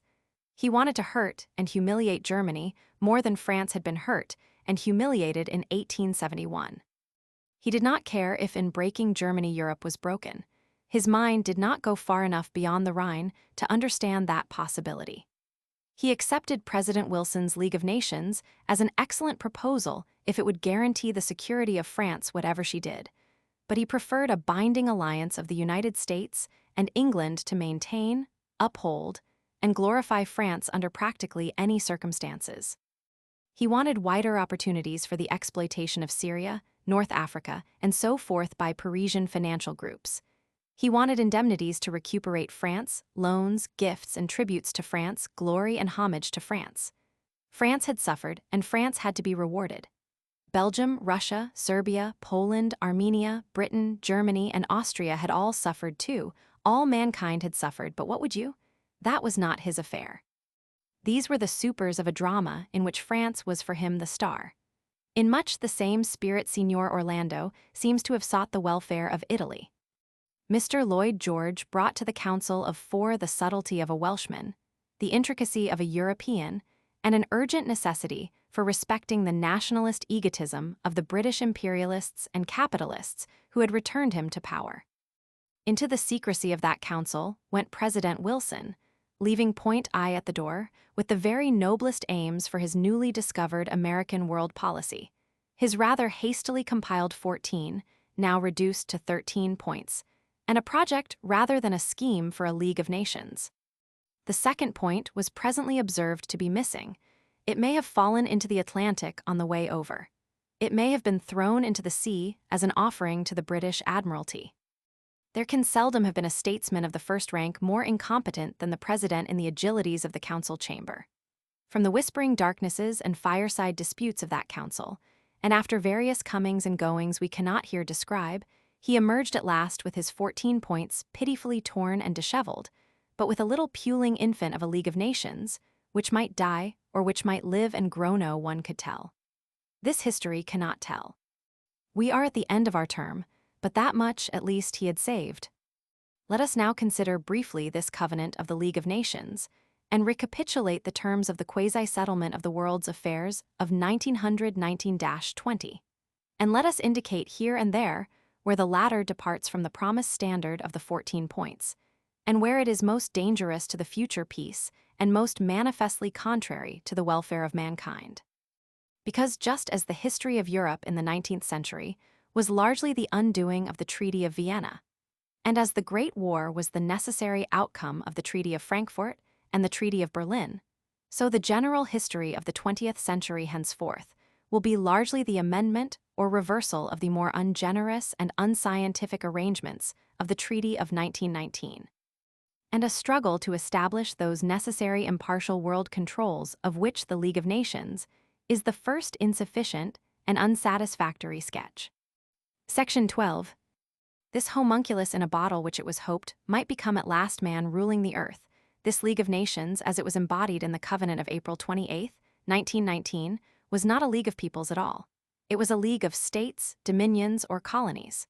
It was stipulated that these should be fully self-governing, but there was no definition whatever of this phrase. There was no bar to a limited franchise and no provision for any direct control by the people of any state. India figured presumably as a fully self-governing state. An autocracy would no doubt have been admissible as a fully self-governing democracy with a franchise limited to one person. The League of the Covenant of 1919 was, in fact, a league of representatives of foreign offices, and it did not even abolish the nonsense of embassies at every capital. The British Empire appeared once as a whole, and then India. And the four dominions of Canada, Australia, South Africa, and New Zealand appeared as separate sovereign states. The Indian representative was, of course, sure to be merely a British nominee. The other four would be colonial politicians. But if the British Empire was to be thus dissected, a representative of Great Britain should have been substituted for the imperial representative, and Ireland and Egypt should also have been given representation. Moreover, either New York State or Virginia was historically and legally almost as much a sovereign state as New Zealand or Canada. The inclusion of India raised logical claims for French Africa and French Asia. One French representative did propose a separate vote for the little Principality of Monaco. There was to be an assembly of the League in which every member state was to be represented and to have an equal voice, but the working directorate of the League was to vest in a council, which was to consist of the representatives of the United States, Britain, France, Italy, and Japan, with 4 other members elected by the Assembly. The council was to meet once a year. The gatherings of the Assembly were to be at stated intervals, not stated. Except in certain specified instances, the League of this covenant could make only unanimous decisions. One dissension on the council could bar any proposal on the lines of the old Polish Liberum Veto, Chapter 36, Section 7. This was a quite disastrous provision. To many minds, it made the Covenant League rather less desirable than no league at all. It was a complete recognition of the unalienable sovereignty of states, and a repudiation of the idea of an overriding commonweal of mankind. This provision practically barred the way to all amendments to the League Constitution in future, except by the clumsy expedient of a simultaneous withdrawal of the majority of member states desiring a change, to form the League again on new lines. The Covenant made inevitable such a final winding up of the League it created, and that was perhaps the best thing about it. The following powers, it was proposed, should be excluded from the original League: Germany, Austria, Russia, and whatever remains there were of the Turkish Empire. But any of these might subsequently be included with the assent of 2/3 of the Assembly. The original membership of the League as specified in the projected covenant was the United States of America, Belgium, Bolivia, Brazil, the British Empire, Canada, Australia, South Africa, New Zealand, and India, China, Cuba, Ecuador, France, Greece, Guatemala, Haiti, the Hedges, Honduras, Italy, Japan, Liberia, Nicaragua, Panama, Peru, Poland, Portugal, Romania, the Serb-Croat Slovene state, Siam, Czechoslovakia, and Uruguay. To which were to be added by invitation the following powers which had been neutral in the war: the Argentine Republic, Chile, Colombia, Denmark, Holland, Norway, Paraguay, Persia, Salvador, Spain, Sweden, Switzerland, and Venezuela. Such being the constitution of the League, it is scarcely to be wondered at that its powers were special and limited. It was given a seat at Geneva and a secretariat.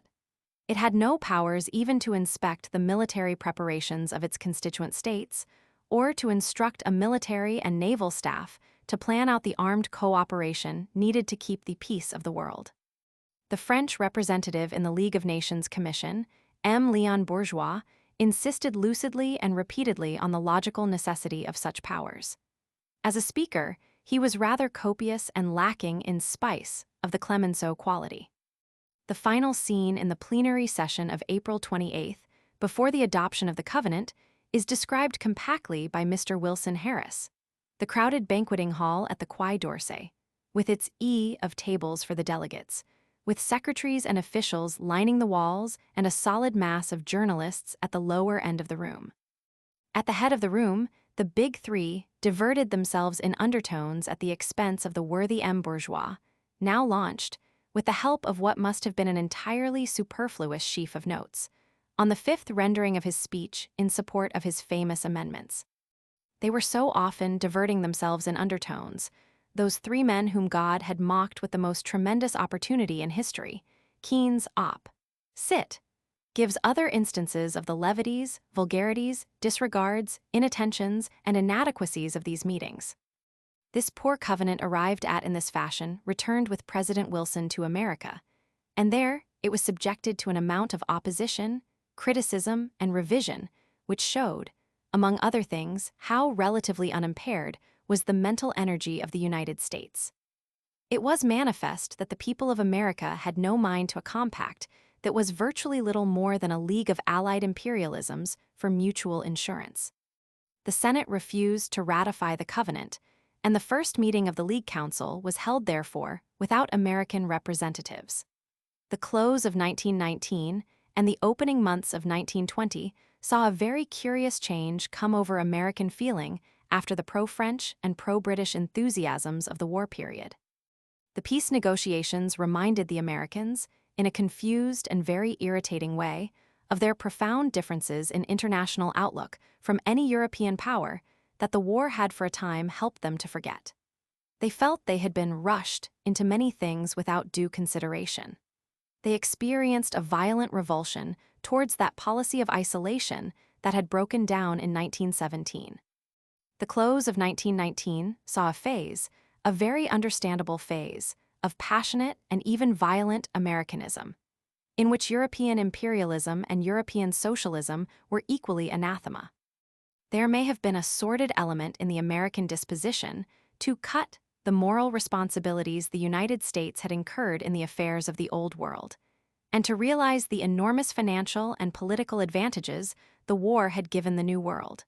But the broad instinct of the American people seems to have been sound in its distrust of the proposed settlement. Section 13.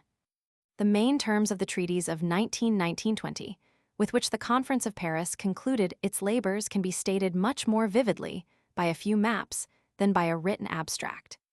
We need scarcely point out how much those treaties left unsettled, but we may perhaps enumerate some of the more salient breaches of the 12 that survived out of the 14 points at the opening of the conference.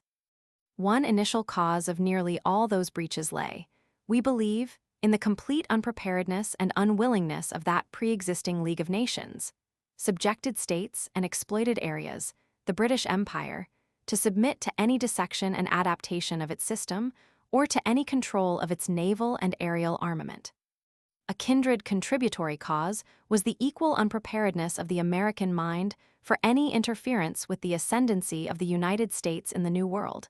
Compare Secretary Olney's declaration in this chapter, Section 6. Neither of those great powers, who were necessarily dominant and leading powers at Paris, had properly thought out the implications of a League of Nations in relation to these older arrangements, and so their support of that project had to most European observers a curiously hypocritical air. It was as if they wished to retain and ensure their own vast predominance and security while at the same time restraining any other power from such expansions, annexations, and alliances as might create a rival and competitive imperialism. Their failure to set an example of international confidence destroyed all possibility of international confidence in the other nations represented at Paris. Even more unfortunate was the refusal of the Americans to assent to the Japanese demand for a recognition of racial equality. Moreover, the foreign offices of the British, the French, and the Italians were haunted by traditional schemes of aggression entirely incompatible with the new ideas.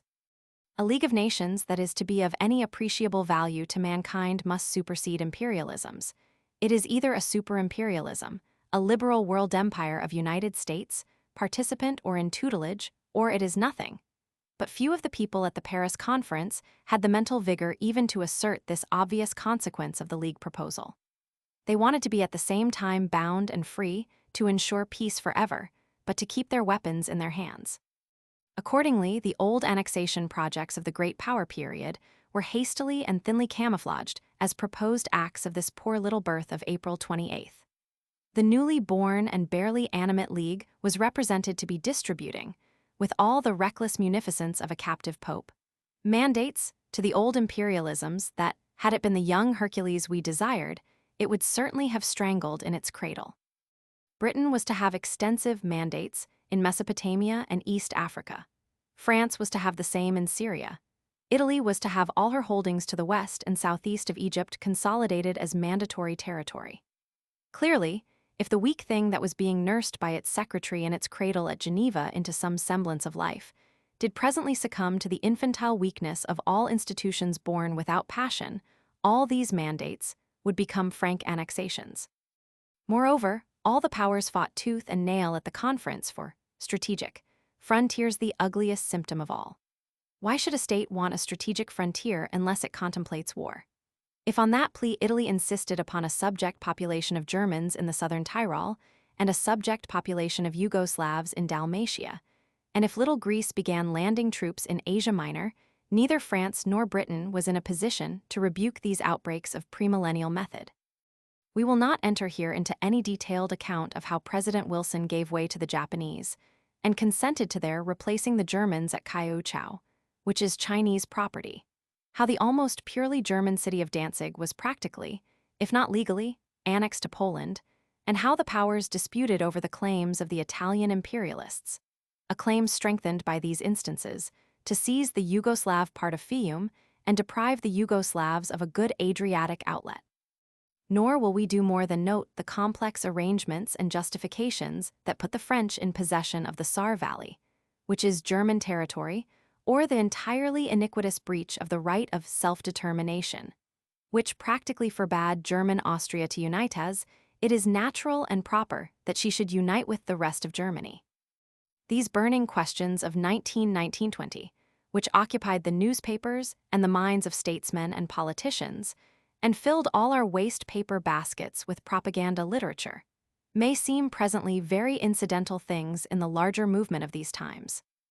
All these disputes, like the suspicions and tetchy injustices of a weary and irritated man, may lose their importance as the tone of the world improves, and the still inadequately apprehended lessons of the Great War and the petty peace that followed it begin to be digested by the general intelligence of mankind. It is worthwhile for the reader to compare the treaty maps we give with what we have called the natural political map of Europe. The new arrangements do approach this latter more closely than any previous system of boundaries. It may be a necessary preliminary to any satisfactory league of peoples that each people should first be in something like complete possession of its own household. It is absurd to despair of mankind because of these treaties, or to regard them as anything more than feeble first sketches of a world settlement. To do so would be to suppose that there is nothing in France, that land of fine imaginations, better than M. Clemenceau, nothing in America stronger and wiser than President Wilson, and nothing in Britain to steady the Celtic traits of Mr. Lloyd George. The attention we have given to these three personalities in this outline is intended less to enhance their importance than to emphasize their unimportance, and to make it clear to the reader how provisional and incidental all that they did must be in the world's affairs. On no statesman, on no particular men or groups of men, on no state or organization indeed, and on no covenant or treaty does the future of our race now depend. The year 1919 was not a year of creation and decision. It was just the first cheerless dawn of a long day of creative effort. The conferences of the 10 of the 4 of the Big Three had no trace of creative power. There was no light in the men of Versailles. The dawn was manifest rather as a gray light of critical disapproval that broke through the shutters and staled the guttering candles of the old diplomacy as the conference yawned and drawled to its end. Creation was not there. But a great process of thought spreads throughout the world.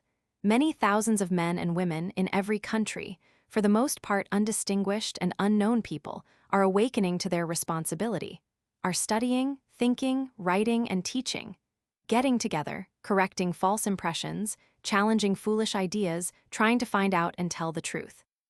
And upon them it is that we must rest our hope, such hope as we can entertain, of a saner plan to take the place of this first flimsy league, and this patched and discomforting garment of treaties that has been flung for a while over the naked distresses of our world. Section 14. The failure to produce a more satisfactory world settlement in 1919-20 was, we have suggested, a symptom of an almost universal intellectual and moral lassitude, resulting from the overstrain of the Great War. A lack of fresh initiative is characteristic of a fatigue phase. Everyone, from sheer inability to change, drifts on for a time along the lines of mental habit and precedent. Nothing could be more illustrative of this fatigue inertia than the expressed ideas of military men at this time. It will round off this chapter in an entirely significant way and complete our picture of the immense world interrogation on which our history must end, if we give here the briefest summary of a lecture that was delivered to a gathering of field marshals, generals, major generals, and the like by Major General Sir Louis Jackson, at the Royal United Service Institution in London one day in December, 1919. Lord Peel, the British Under-Secretary for War, presided, and the reader must picture to himself the not too large and quite dignified room of assembly in that building, and all these fine, grave, soldierly figures quietly intent upon the lecturer's words. He is describing, with a certain subdued enthusiasm, the probable technical developments of military method in the next war. Outside, through the evening twilight of Whitehall, flows the London traffic, Not quite so abundant as in 1914, but still fairly abundant. The omnibuses all overcrowded because there are now not nearly enough of them, and the clothing of people generally shabbier. Some little way down Whitehall is a temporary erection, the cenotaph, with its base smothered with a vast, pathetic heap of decaying wreaths, bunches of flowers, and the like, a cenotaph to commemorate the 800,000 young men of the empire who have been killed in the recent struggle. A few people are putting fresh flowers and wreaths there. One or two are crying. The prospect stretches out beyond this gathering into the grey vastness of London, where people are now crowded as they have never been crowded before, whose food is dear and employment more uncertain than it has ever been. But let not the spectacle be one of unrelieved gloom. Regent Street, Oxford Street, and Bond Street are bright with shoppers and congested with new automobiles, because we must remember that everybody does not lose by a war.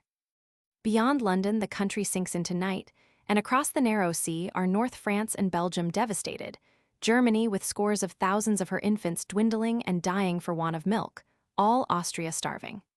Half the population of Vienna, it is believed, unless American relief comes quickly, is doomed to die of hardship before the spring. Beyond that bleak twilight stretches the darkness of Russia. There, at least, no rich people are buying anything, and no military men are reading essays on the next war. But in icy Petrograd is little food, little wood, and no coal. All the towns of Russia southward as far as the snow reaches are in a similar plight, and in the Ukraine and to the south, a ragged and dingy war drags to its end. Europe is bankrupt, and people's pockets rustle with paper money whose purchasing power dwindles as they walk about with it. But now we will return to Sir Louis, in the well-lit room at the United Service Institution. He was of opinion we follow the report in next morning's Times that we were merely on the eve of the most extensive modifications of the art of war known to history. It behoved us, therefore us being, of course, the British and not the whole of mankind to get on with our armaments and to keep ahead. A fine opening generalization. It was necessary to develop new arms. The nation which best did so would have a great advantage in the next war. There were people who were crying aloud for a reduction of armaments. But there the director of trench warfare and supplies was wrong. They were just crying at the cenotaph, poor, soft, and stupid souls, because a son or a brother or a father was dead. Sir Louis believed that one of the greatest developments in the art of warfare would be brought about in mechanical transport. The tank he treated with ingratitude. These military gentlemen are ungrateful to an invention which shoved and buted them into victory almost in spite of themselves. The tank, said Sir Louis, was a freak. The outstanding feature of the tank, he said, was that it made mechanical transport independent of the roads.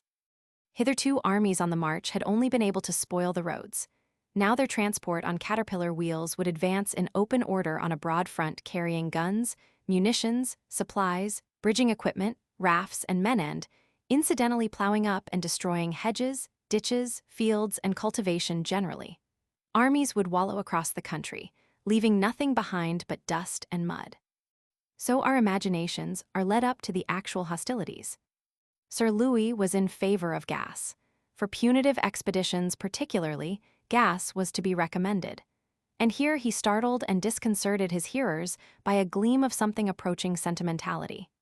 It might be possible, he said, to come to some agreement that no gas should be used which caused unnecessary suffering. But there his heart spoke rather than his head.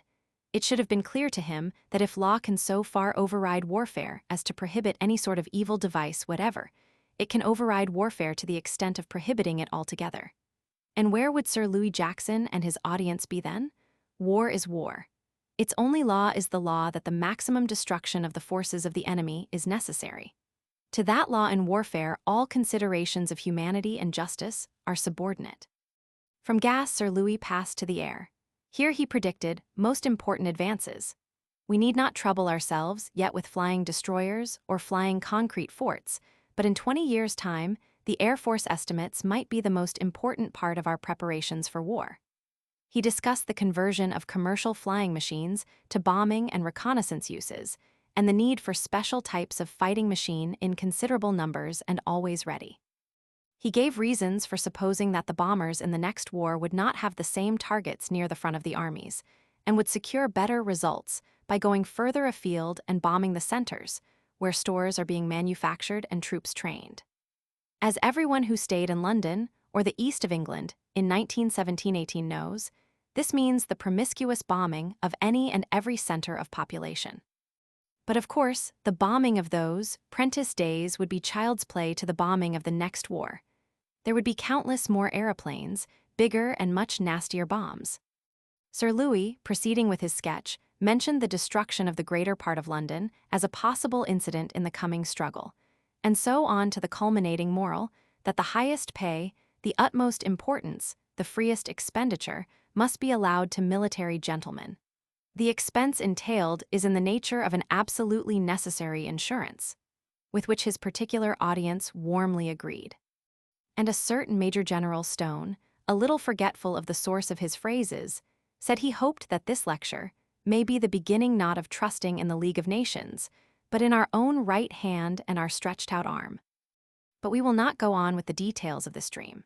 For indeed, no utopia was ever so impossible as this forecast of a world in which scarcely anything, but very carefully sandbagged and camouflaged GHQ, would be reasonably safe, in which countless bombers would bomb the belligerent lands incessantly, and great armies with lines of caterpillar transport roll to and fro, churning the fields of the earth into blood-streaked mud. There is not energy enough, and no will whatever left in the world for such things. Generals who cannot foresee tanks cannot be expected to foresee or understand world bankruptcy. Still less are they likely to understand the limits imposed upon military operations by the fluctuating temper of the common man. Apparently, these military authorities of the United Service Institution did not even know that warfare aims at the production of states of mind in the enemy, and is sustained by states of mind. The chief neglected factor in the calculations of Sir Louis is the fact that no people whatever will stand such warfare as he contemplates, not even the people on the winning side. For as northern France, southeastern Britain, and North Italy now understand, the victor in the next war may be bombed and starved almost as badly as the loser. A phase is possible in which a war-tormented population may cease to discriminate between military gentlemen on this side or that, and may be moved to destroy them as the common enemies of the race. The Great War of 1914-18 was the culmination of the military energy of the Western populations, and they fought and fought well because they believed they were fighting the war to end war. They were. German imperialism, with its organized grip upon education and its close alliance with an aggressive commercialism, was beaten and finished. The militarism and imperialism of Britain and France and Italy are by comparison feeble, disorganized, and disorganizing survivals. They are things left over by the Great War. They have no persuasive power. They go on for sheer want of wits to leave off. No European government will ever get the same proportion of its people into the ranks and into its munition works again as the governments of 1914-18 did. Our world is very weak and feeble still, 1920, but its war fever is over. Its temperature is, if anything, subnormal. It is doubtful if it will take the fever again for a long time. The alterations in the conditions of warfare are already much profounder than such authorities as Sir Louis Jackson's suspect. Section 15. This outline of our history would not be complete without at least a few words by way of a stock-taking of the state of mind in which we leave mankind today. For the history of our race for the last few thousand years is no more than a history of the development and succession of states of mind and of acts arising out of them.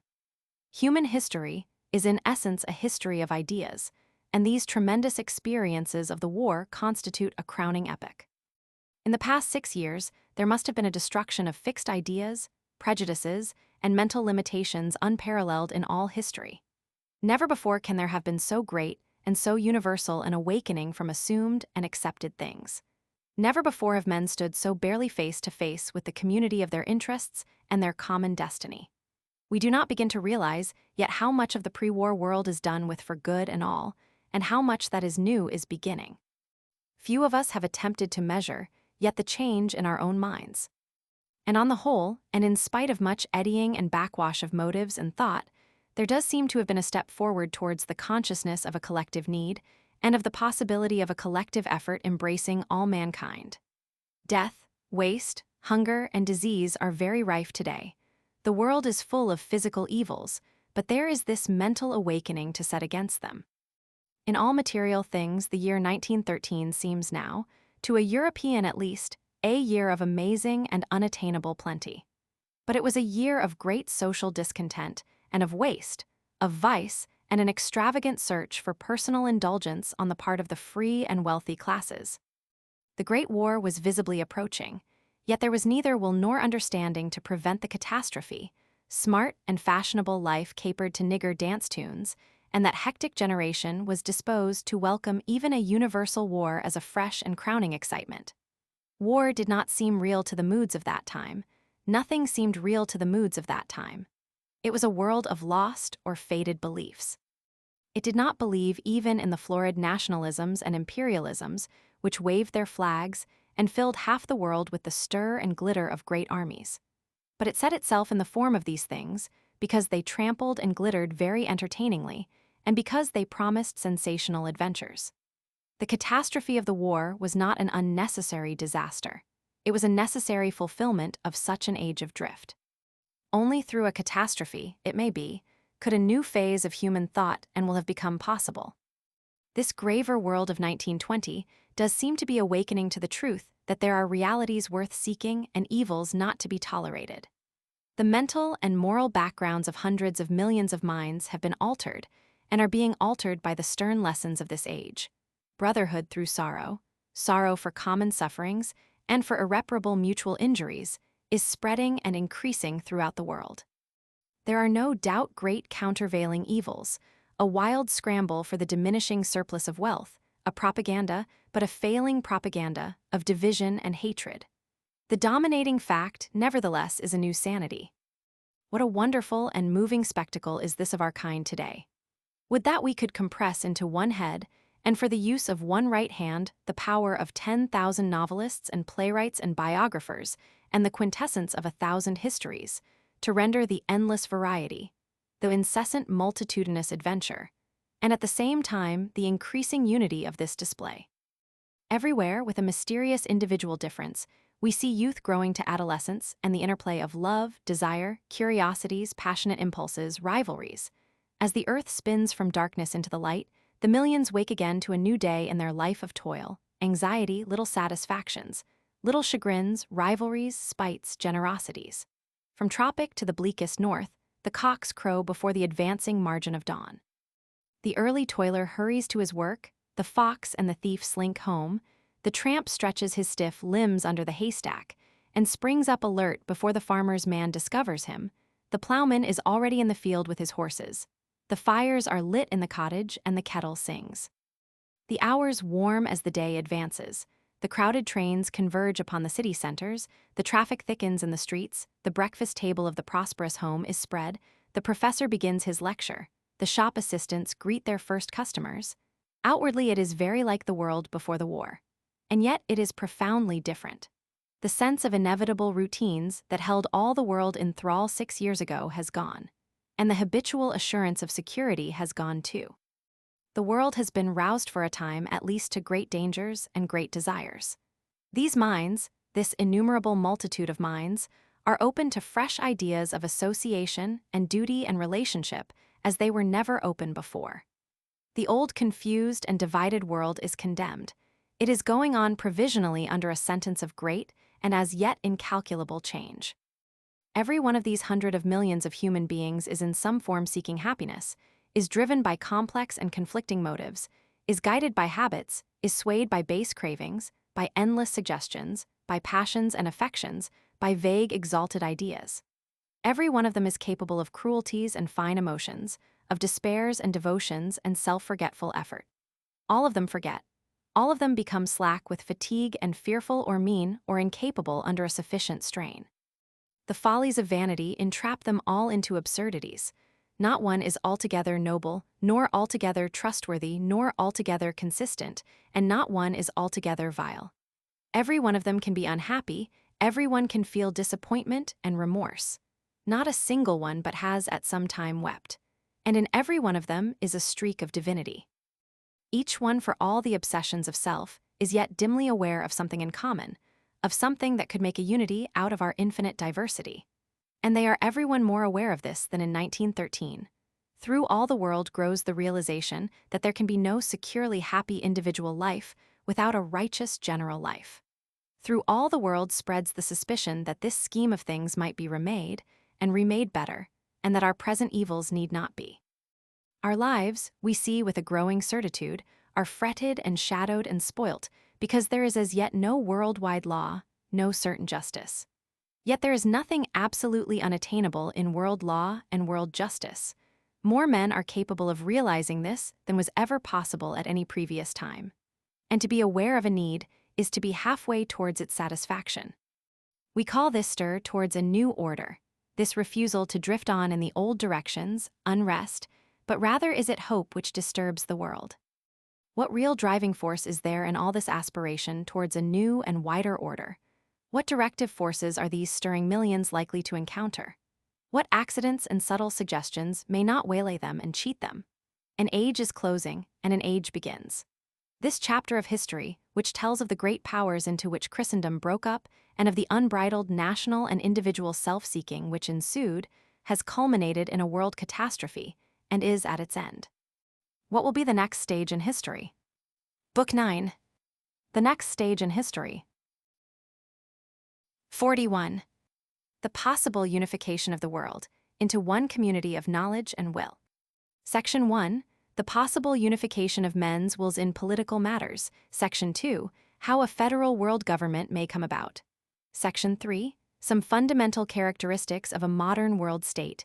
Section 4. What this world might be were it under one law and justice. Section 5. The stages beyond. Section 1. We have brought this outline of history up to our own times, but we have brought it to no conclusion. It breaks off at a dramatic phase of expectation.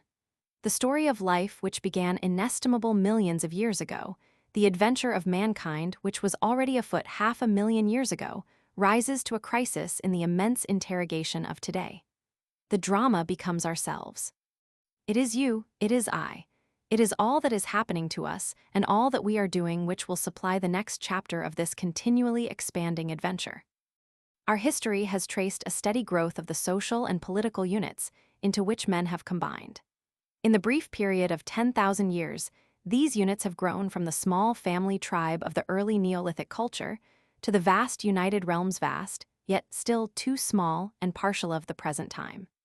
And this change in size of the stata change, manifestly incomplete, has been accompanied by profound changes in its nature. Compulsion and servitude have given way to ideas of associated freedom, and the sovereignty that was once concentrated in an autocratic king and god has been widely diffused throughout the community. Until the Roman Republic extended itself to all Italy, there had been no free community larger than a city-state. All great communities were communities of obedience under a monarch. The great United Republic of the United States would have been impossible before the printing press and the railway. The telegraph and telephone, the aeroplane, the continual progress of land and sea transit are now insisting upon a still larger political organization. If our outline has been faithfully drawn, and if these brief conclusions are sound, it follows that we are engaged upon an immense task of adjustment to these great lines upon which our affairs are moving. Our wars, our social conflict, our enormous economic stresses are all aspects of that adjustment. The loyalties and allegiances today are at best provisional loyalties and allegiances. Our true state, this state that is already beginning, this state to which every man owes his utmost political effort, must be now this nascent federal world state to which human necessities point. Our true God now is the God of all men. Nationalism as a god must follow the tribal gods to limbo. Our true nationality is mankind. How far will modern men lay hold upon and identify themselves with this necessity, and set themselves to revise their ideas, remake their institutions, and educate the coming generations to this final extension of citizenship? How far will they remain dark, obdurate, habitual, and traditional, resisting the convergent forces that offer them either unity or misery? Sooner or later that unity must come, or else plainly men must perish by their own inventions. We, because we believe in the power of reason and in the increasing good, will in men find ourselves compelled to reject the latter possibility. But the way to the former may be very long and tedious, very tragic and wearisome, a martyrdom of many generations, or it may be traveled over almost swiftly in the course of a generation or so. That depends upon forces whose nature we understand to some extent now, but not their power. There has to be a great process of education, by precept and by information and by experience, but there are as yet no quantitative measures of education to tell us how much has to be learnt or how soon that learning can be done. Our estimates vary with our moods. The time may be much longer than our hopes and much shorter than our fears.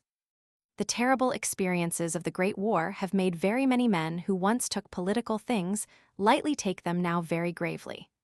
To a certain small number of men and women, the attainment of a world peace has become the supreme work in life, has become a religious self-devotion.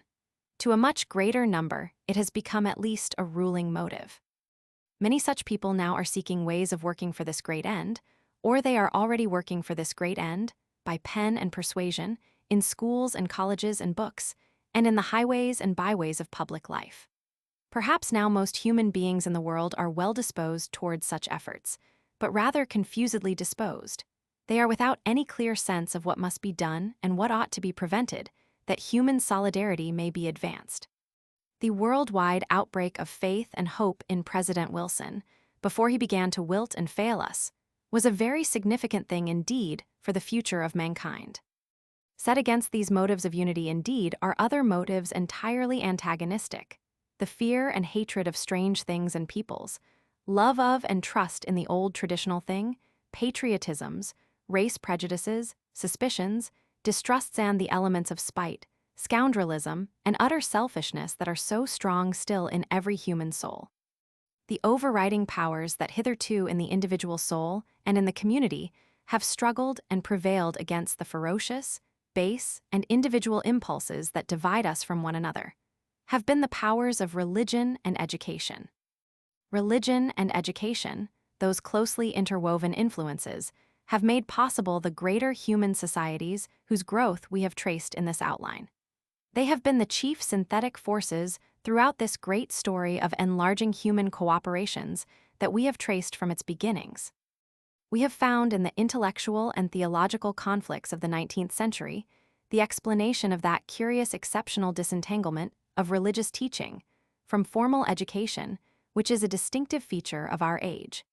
And we have traced the consequences of this phase of religious disputation and confusion in the reversion of international politics towards a brutal nationalism, and in the backward drift of industrial and business life towards harsh, selfish, and uncreative profit-seeking. There has been a slipping off of ancient restraints, a real decivilization of men's minds. We would lay stress here on the suggestion that this divorce of religious teaching from organized education is necessarily a temporary one, a transitory dislocation, and that presently education must become again in intention and spirit religious, and that the impulse to devotion, to universal service, and to a complete escape from self, which has been the common underlying force in all the great religions of the last 5 and 20 centuries. An impulse which ebbed so perceptibly during the prosperity, laxity, disillusionment, and skepticism of the past 70 or 80 years, will reappear again, stripped and plain, as the recognized fundamental structural impulse in human society. Education is the preparation of the individual for the community, and his religious training is the core of that preparation.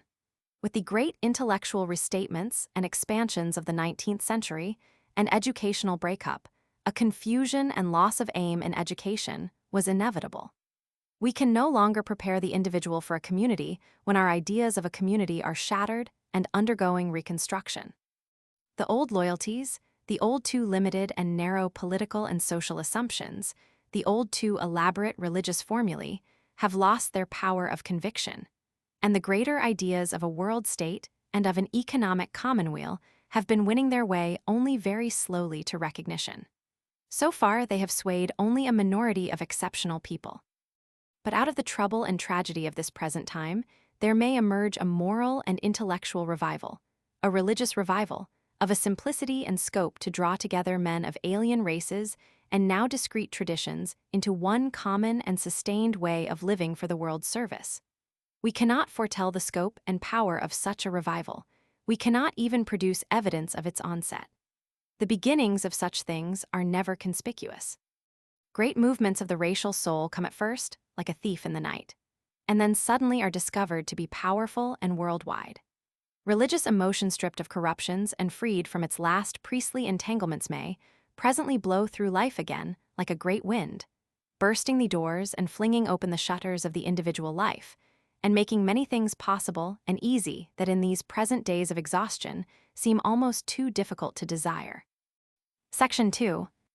If we suppose a sufficient righteousness and intelligence in men to produce presently, from the tremendous lessons of history, an effective will for a world peace that, is to say, an effective will for a world law under a world government for in no other fashion, is a secure world peace, conceivable in what manner may we expect things to move towards this end.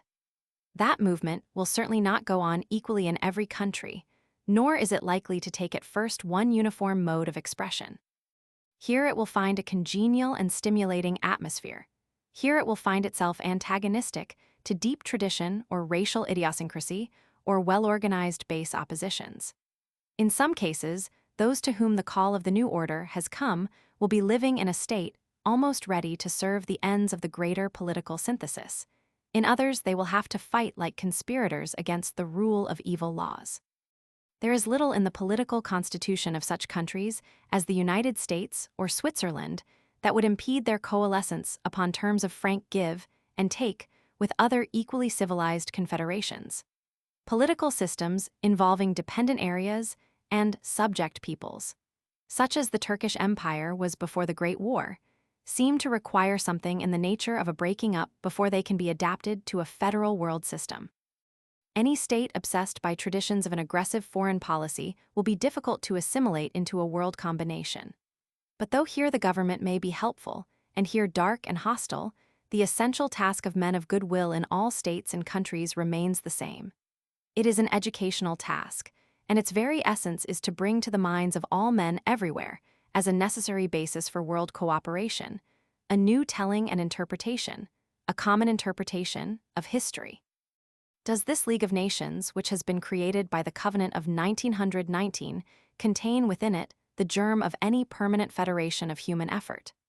Will it grow into something for which, as Stalabras says, men will be ready to work wholeheartedly, and, if necessary, fight, as hitherto they have been willing to fight for their country and their own people? There are few intimations of any such enthusiasm for the League at the present time.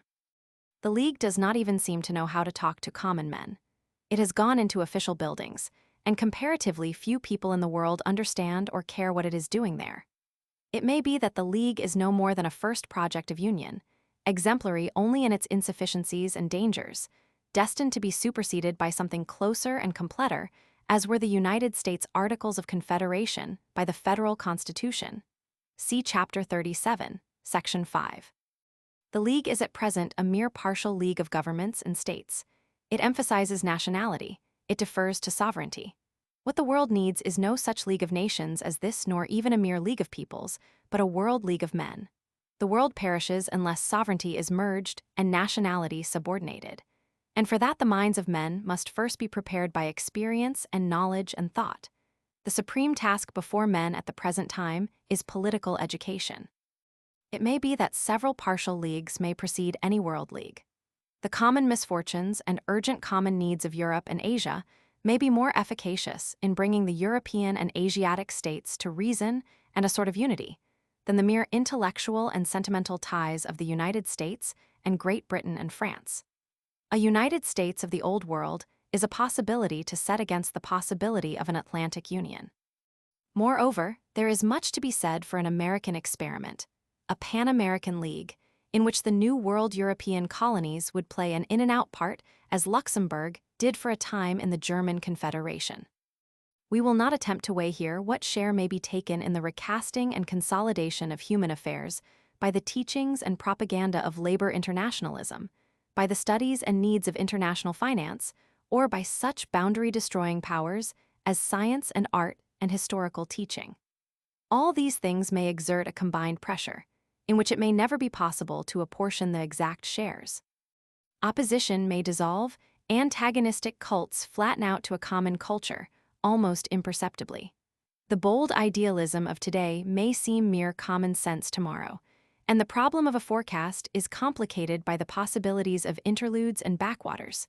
History has never gone simply forward. More particularly are the years after a great war apt to be years of apparent retrocession. Men are too weary to see what has been done, what has been cleared away, and what has been made possible. Among the things that seem to move commandingly towards an adequate world control at the present time are these. 1. The increasing destructiveness and intolerableness of war, waged with the new powers of science. 2. The inevitable fusion of the world's economic affairs into one system, leading necessarily, it would seem, to some common control of currency, and demanding safe and uninterrupted communications, and a free movement of goods and people by sea and land throughout the whole world. The satisfaction of these needs will require a world control of very considerable authority and powers of enforcement. 3. The need, because of the increasing mobility of peoples, of effectual controls of health everywhere. 4. The urgent need of some equalization of labor conditions and of the minimum standard of life throughout the world. This seems to carry with it, as a necessary corollary, the establishment of some minimum standard of education for everyone. 5. The impossibility of developing the enormous benefits of flying without a world control of the airways. The necessity and logic of such diverse considerations as these push the mind irresistibly, in spite of the clashes of race and tradition and the huge difficulties created by differences in language, towards the belief that a conscious struggle to establish or prevent a political world community will be the next stage in human history. The things that require that world community are permanent needs. One or other of these needs appeals to nearly everyone, and against their continuing persistence are only mortal difficulties. Great, no doubt, but mortal prejudices, passions, animosities, delusions about race and country, egotisms, and such like fluctuating and evanescent things, set up in men's minds by education and suggestion. None of them things that make now for the welfare and survival of the individuals, who are under their sway, nor of the states and towns and associations in which they prevail. Section 3. Our outline of history has been ill-written if it has failed to convey our conviction of the character of the state towards which the world is moving. Let us summarize here, very briefly, the main lines to which the developments of history seem to point as the necessary lines of that world organization. The attainment of this world state may be impeded and may be opposed today by many apparently vast forces, but it has, urging it on, a much more powerful force, that of the free and growing common intelligence of mankind. Today there is in the world a small but increasing number of men, historians, archaeologists, ethnologists, economists, sociologists, psychologists, educationists, and the like, who are doing for human institutions that same task of creative analysis which the scientific men of the 17th and 18th century did for the materials and mechanism of human life. And just as these latter, almost unaware of what they were doing, made telegraphy, swift transit on sea and land, flying and 1,000 hitherto impossible things possible, so the former may be doing more than the world suspects, or than they themselves suspect, to clear up and make plain the thing to do and the way to do it in the greater and more urgent human affairs. Let us ape Roger Bacon in his prophetic mood, and set down what we believe will be the broad fundamentals of the coming world state. It will be based upon a common world religion, very much simplified and universalized and better understood. This will not be Christianity, nor Islam, nor Buddhism, nor any such specialized form of religion, but religion itself pure and undefiled, the eightfold way, the kingdom of heaven, brotherhood, creative service, and self-forgetfulness. Throughout the world, men's thoughts and motives will be turned by education, example, and the circle of ideas about them, from the obsession of self to the cheerful service of human knowledge, human power, and human unity. Roman 2, and this world state will be sustained by a universal education, organized upon a scale and of a penetration and quality beyond all present experience. The whole race, and not simply classes and peoples, will be educated. Most parents will have a technical knowledge of teaching. Quite apart from the duties of parentage, perhaps 10%, or more of the adult population will, at some time or other in their lives, be workers in the world's educational organization. And education, as the new age will conceive it, will go on throughout life. It will not cease at any particular age. Men and women will simply become self-educators and individual students and student teachers as they grow older. Roman 3, there will be no armies, no navies, and no classes of unemployed people, wealthy or poor. Roman 4, the world state's organization of scientific research and record, compared with that of today, will be like an ocean liner beside the dugout canoe of some early Heliolithic wanderer. V, there will be a vast free literature of criticism and discussion. Roman 6, the world's political organization will be democratic, that is to say, the government and direction of affairs will be in immediate touch with and responsive to the general thought of the educated whole population. Roman 7, its economic organization will be an exploitation of all natural wealth and every fresh possibility science reveals, by the agents and servants of the common government for the common good. Private enterprise will be the servant, a useful, valued, and well-rewarded servant hand, no longer the robber master of the commonweal. Roman 8, and this implies two achievements that seem very difficult to us today. They are matters of mechanism, but they are as essential to the world's well-being as it is to a soldier's, no matter how brave he may be, that his machine gun should not jam, and to an aeronaut, that his steering gear should not fail him in midair. Political well-being demands that electoral methods shall be used, and economic well-being requires that a currency shall be used, safeguarded or proof against the contrivances and manipulations of clever, dishonest men. Section 4. There can be little question that the attainment of a federation of all humanity, together with a sufficient measure of social justice, to ensure health, education, and a rough equality of opportunity to most of the children born into the world, would mean such a release and increase of human energy as to open a new phase in human history. The enormous waste caused by military preparation and the mutual annoyance of competing great powers, and the still more enormous waste due to the underproductiveness of great masses of people, either because they are too wealthy for stimulus or too poor for efficiency, would cease. There would be a vast increase in the supply of human necessities, a rise in the standard of life, and in what is considered a necessity, a development of transport and every kind of convenience. And a multitude of people would be transferred from low-grade production to such higher work as art of all kinds, teaching, scientific research, and the like. All over the world, there would be a setting free of human capacity, such as has occurred hitherto only in small places and through precious limited phases of prosperity and security. Unless we are to suppose that spontaneous outbreaks of supermen have occurred in the past, it is reasonable to conclude that the Athens of Pericles, the Florence of the Medici, Elizabethan England, the great deeds of Asoka, the Tang and Ming periods in art, are but samples of what a whole world of sustained security would yield continuously and cumulatively. Without supposing any change in human quality, but merely its release from the present system of inordinate waste, history justifies this expectation. We have seen how, since the liberation of human thought in the 15th and 16th centuries, a comparatively few curious and intelligent men, chiefly in Western Europe, have produced a vision of the world and a body of science that is now, on the material side, revolutionizing life. Mostly these men have worked against great discouragement, with insufficient funds and small help or support from the mass of mankind. It is impossible to believe that these men were the maximum intellectual harvest of their generation.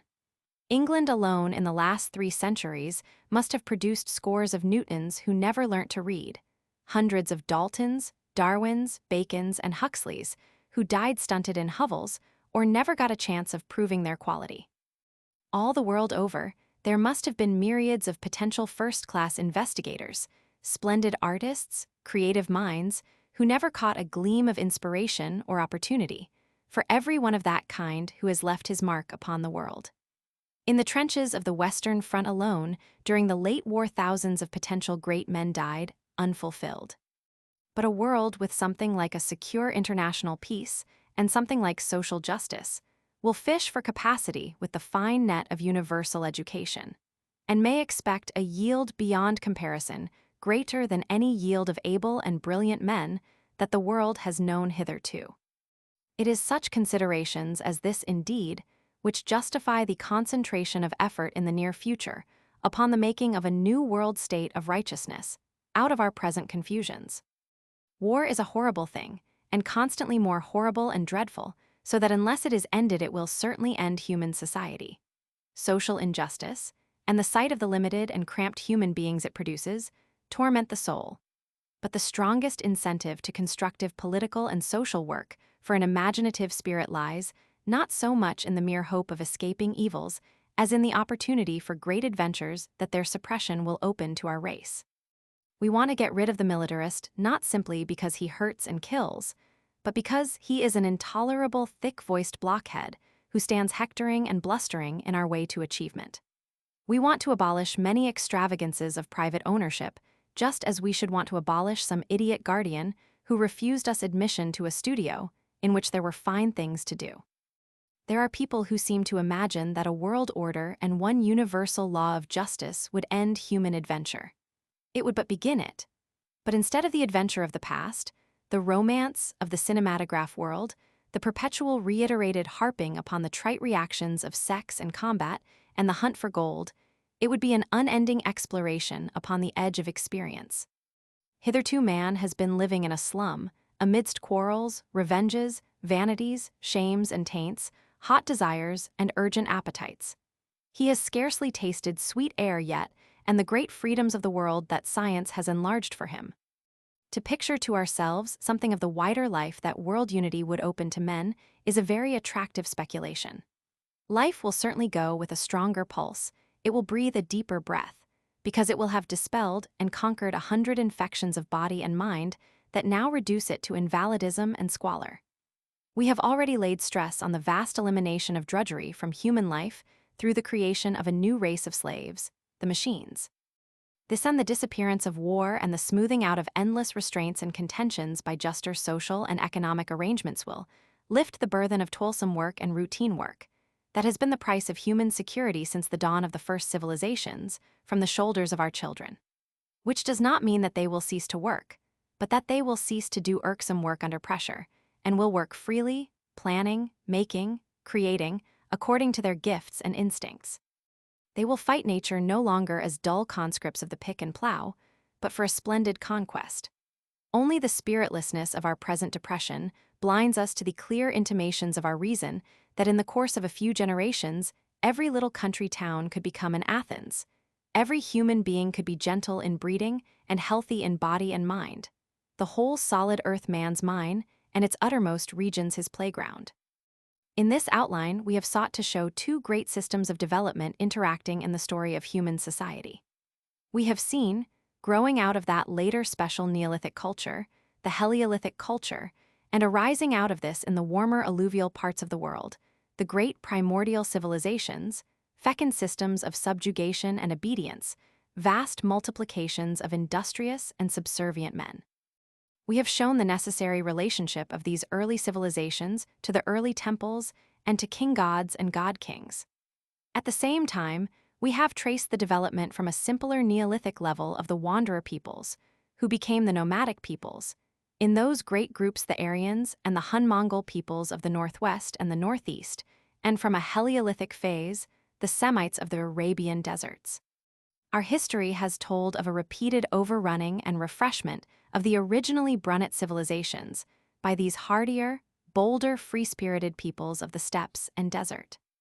We have pointed out how these constantly recurring nomadic injections have steadily altered the primordial civilizations both in blood and in spirit, and how the world religions of today, and what we now call democracy, the boldness of modern scientific inquiry and a universal restlessness, are due to this nomadization of civilization. The old civilizations created tradition and lived by tradition. Today, the power of tradition is destroyed. The body of our state is civilization still, but its spirit is the spirit of the nomadic world. It is the spirit of the great plains and the high seas. So that it is difficult to resist the persuasion that so soon as one law runs in the earth and the fierceness of frontiers ceases to distress us, That urgency in our nature that stirs us in spring and autumn to be up and traveling will have its way with us. We shall obey the call of the summer pastures and the winter pastures in our blood, the call of the mountains, the desert, and the sea. For some of us also, who may be of a different lineage, there is the call of the forest, and there are those who would hunt in the summer and return to the fields for the harvest and the plow. But this does not mean that men will have become homeless and all adrift.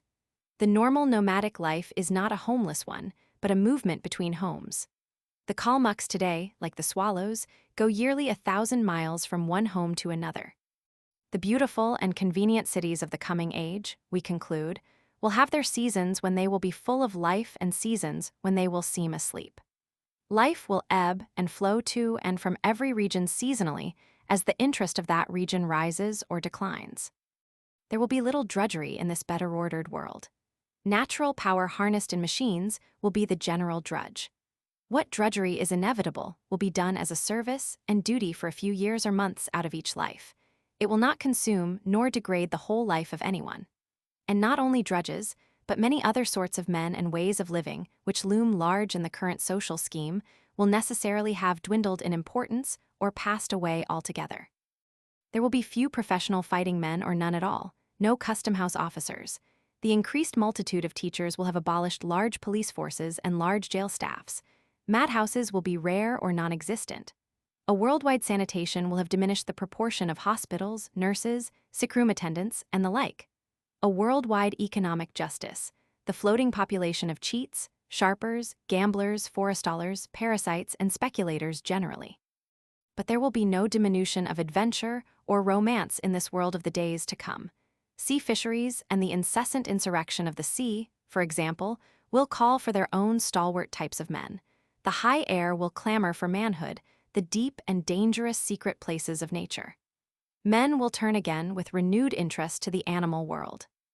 In these disordered days, a stupid, uncontrollable massacre of animal species goes on from certain angles of vision. It is a thing almost more tragic than human miseries. In the 19th century, dozens of animal species, and some of them very interesting species, were exterminated. But one of the first fruits of an effective world state would be the better protection of what are now wild beasts. It is a strange thing in human history to note how little has been done since the Bronze Age in taming, using, befriending, and appreciating the animal life about us. But that mere witless killing which is called sport today would inevitably give place in a better educated world community to a modification of the primitive instincts that find expression in this way, changing them into an interest not in the deaths, but in the lives of beasts, and leading to fresh and perhaps very strange and beautiful attempts to befriend these pathetic, kindred lower creatures we no longer fear as enemies, hate as rivals, or need as slaves. And a world state and universal justice does not mean the imprisonment of our race in any bleak institutional orderliness. There will still be mountains and the sea, there will be jungles and great forests, cared for indeed and treasured and protected. The great plains will still spread before us, and the wild winds blow. But men will not hate so much, fear so much, nor cheat so desperately, and they will keep their minds and bodies cleaner. There are unhopeful prophets who see in the gathering together of men into one community the possibility of violent race conflicts for ascendancy. But that is to suppose that civilization is incapable of adjustments by which men of different qualities and temperaments and appearances will live side by side, following different roles and contributing diverse gifts.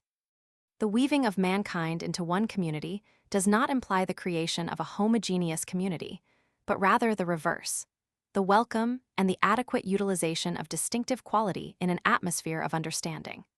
It is the almost universal bad manners of the present age which make race intolerable to race.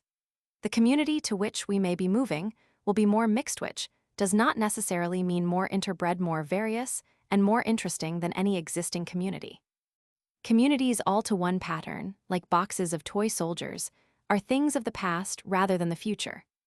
But one of the hardest, most impossible tasks a writer can set himself is to picture the life of people better educated, happier in their circumstances, more free and more healthy than he is himself. We know enough today to know that there is infinite room for betterment in every human concern. Nothing is needed but collective effort. Our poverty, our restraints, our infections and indigestions, our quarrels and misunderstandings, are all things controllable and removable by concerted human action.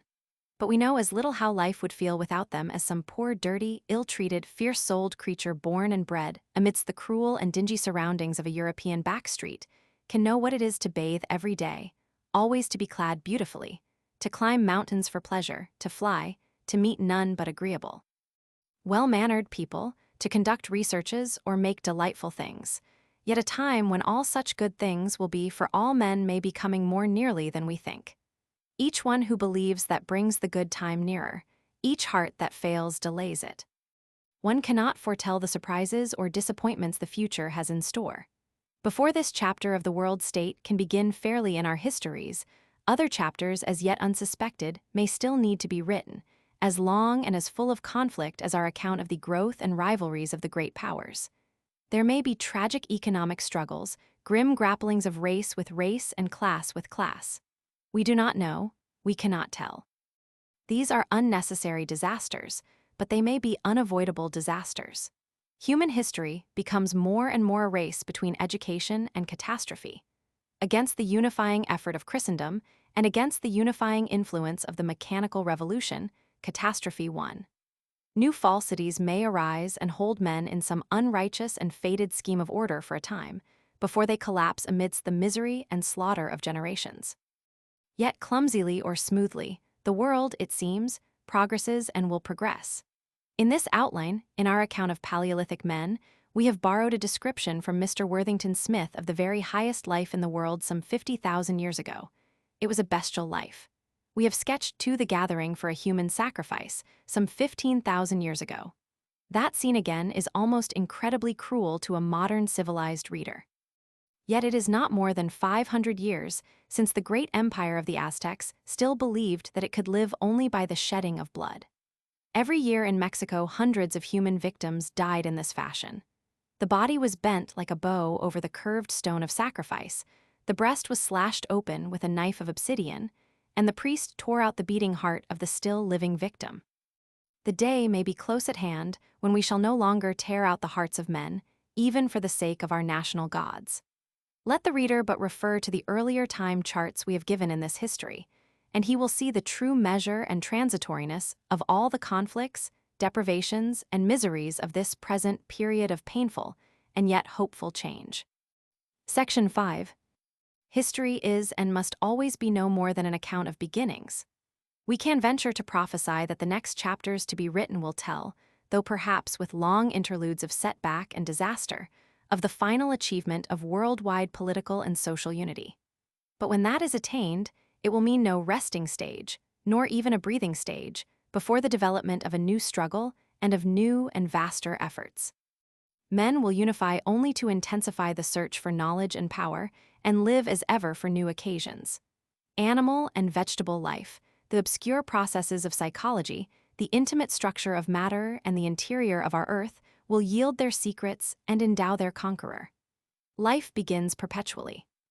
Gathered together at last under the leadership of man, the student-teacher of the universe, unified, disciplined, armed with the secret powers of the atom, and with knowledge as yet beyond dreaming, life, forever dying to be born afresh, forever young and eager, will presently stand upon this earth as upon a footstool, and stretch out its realm amidst the stars. Time charts and chronological table.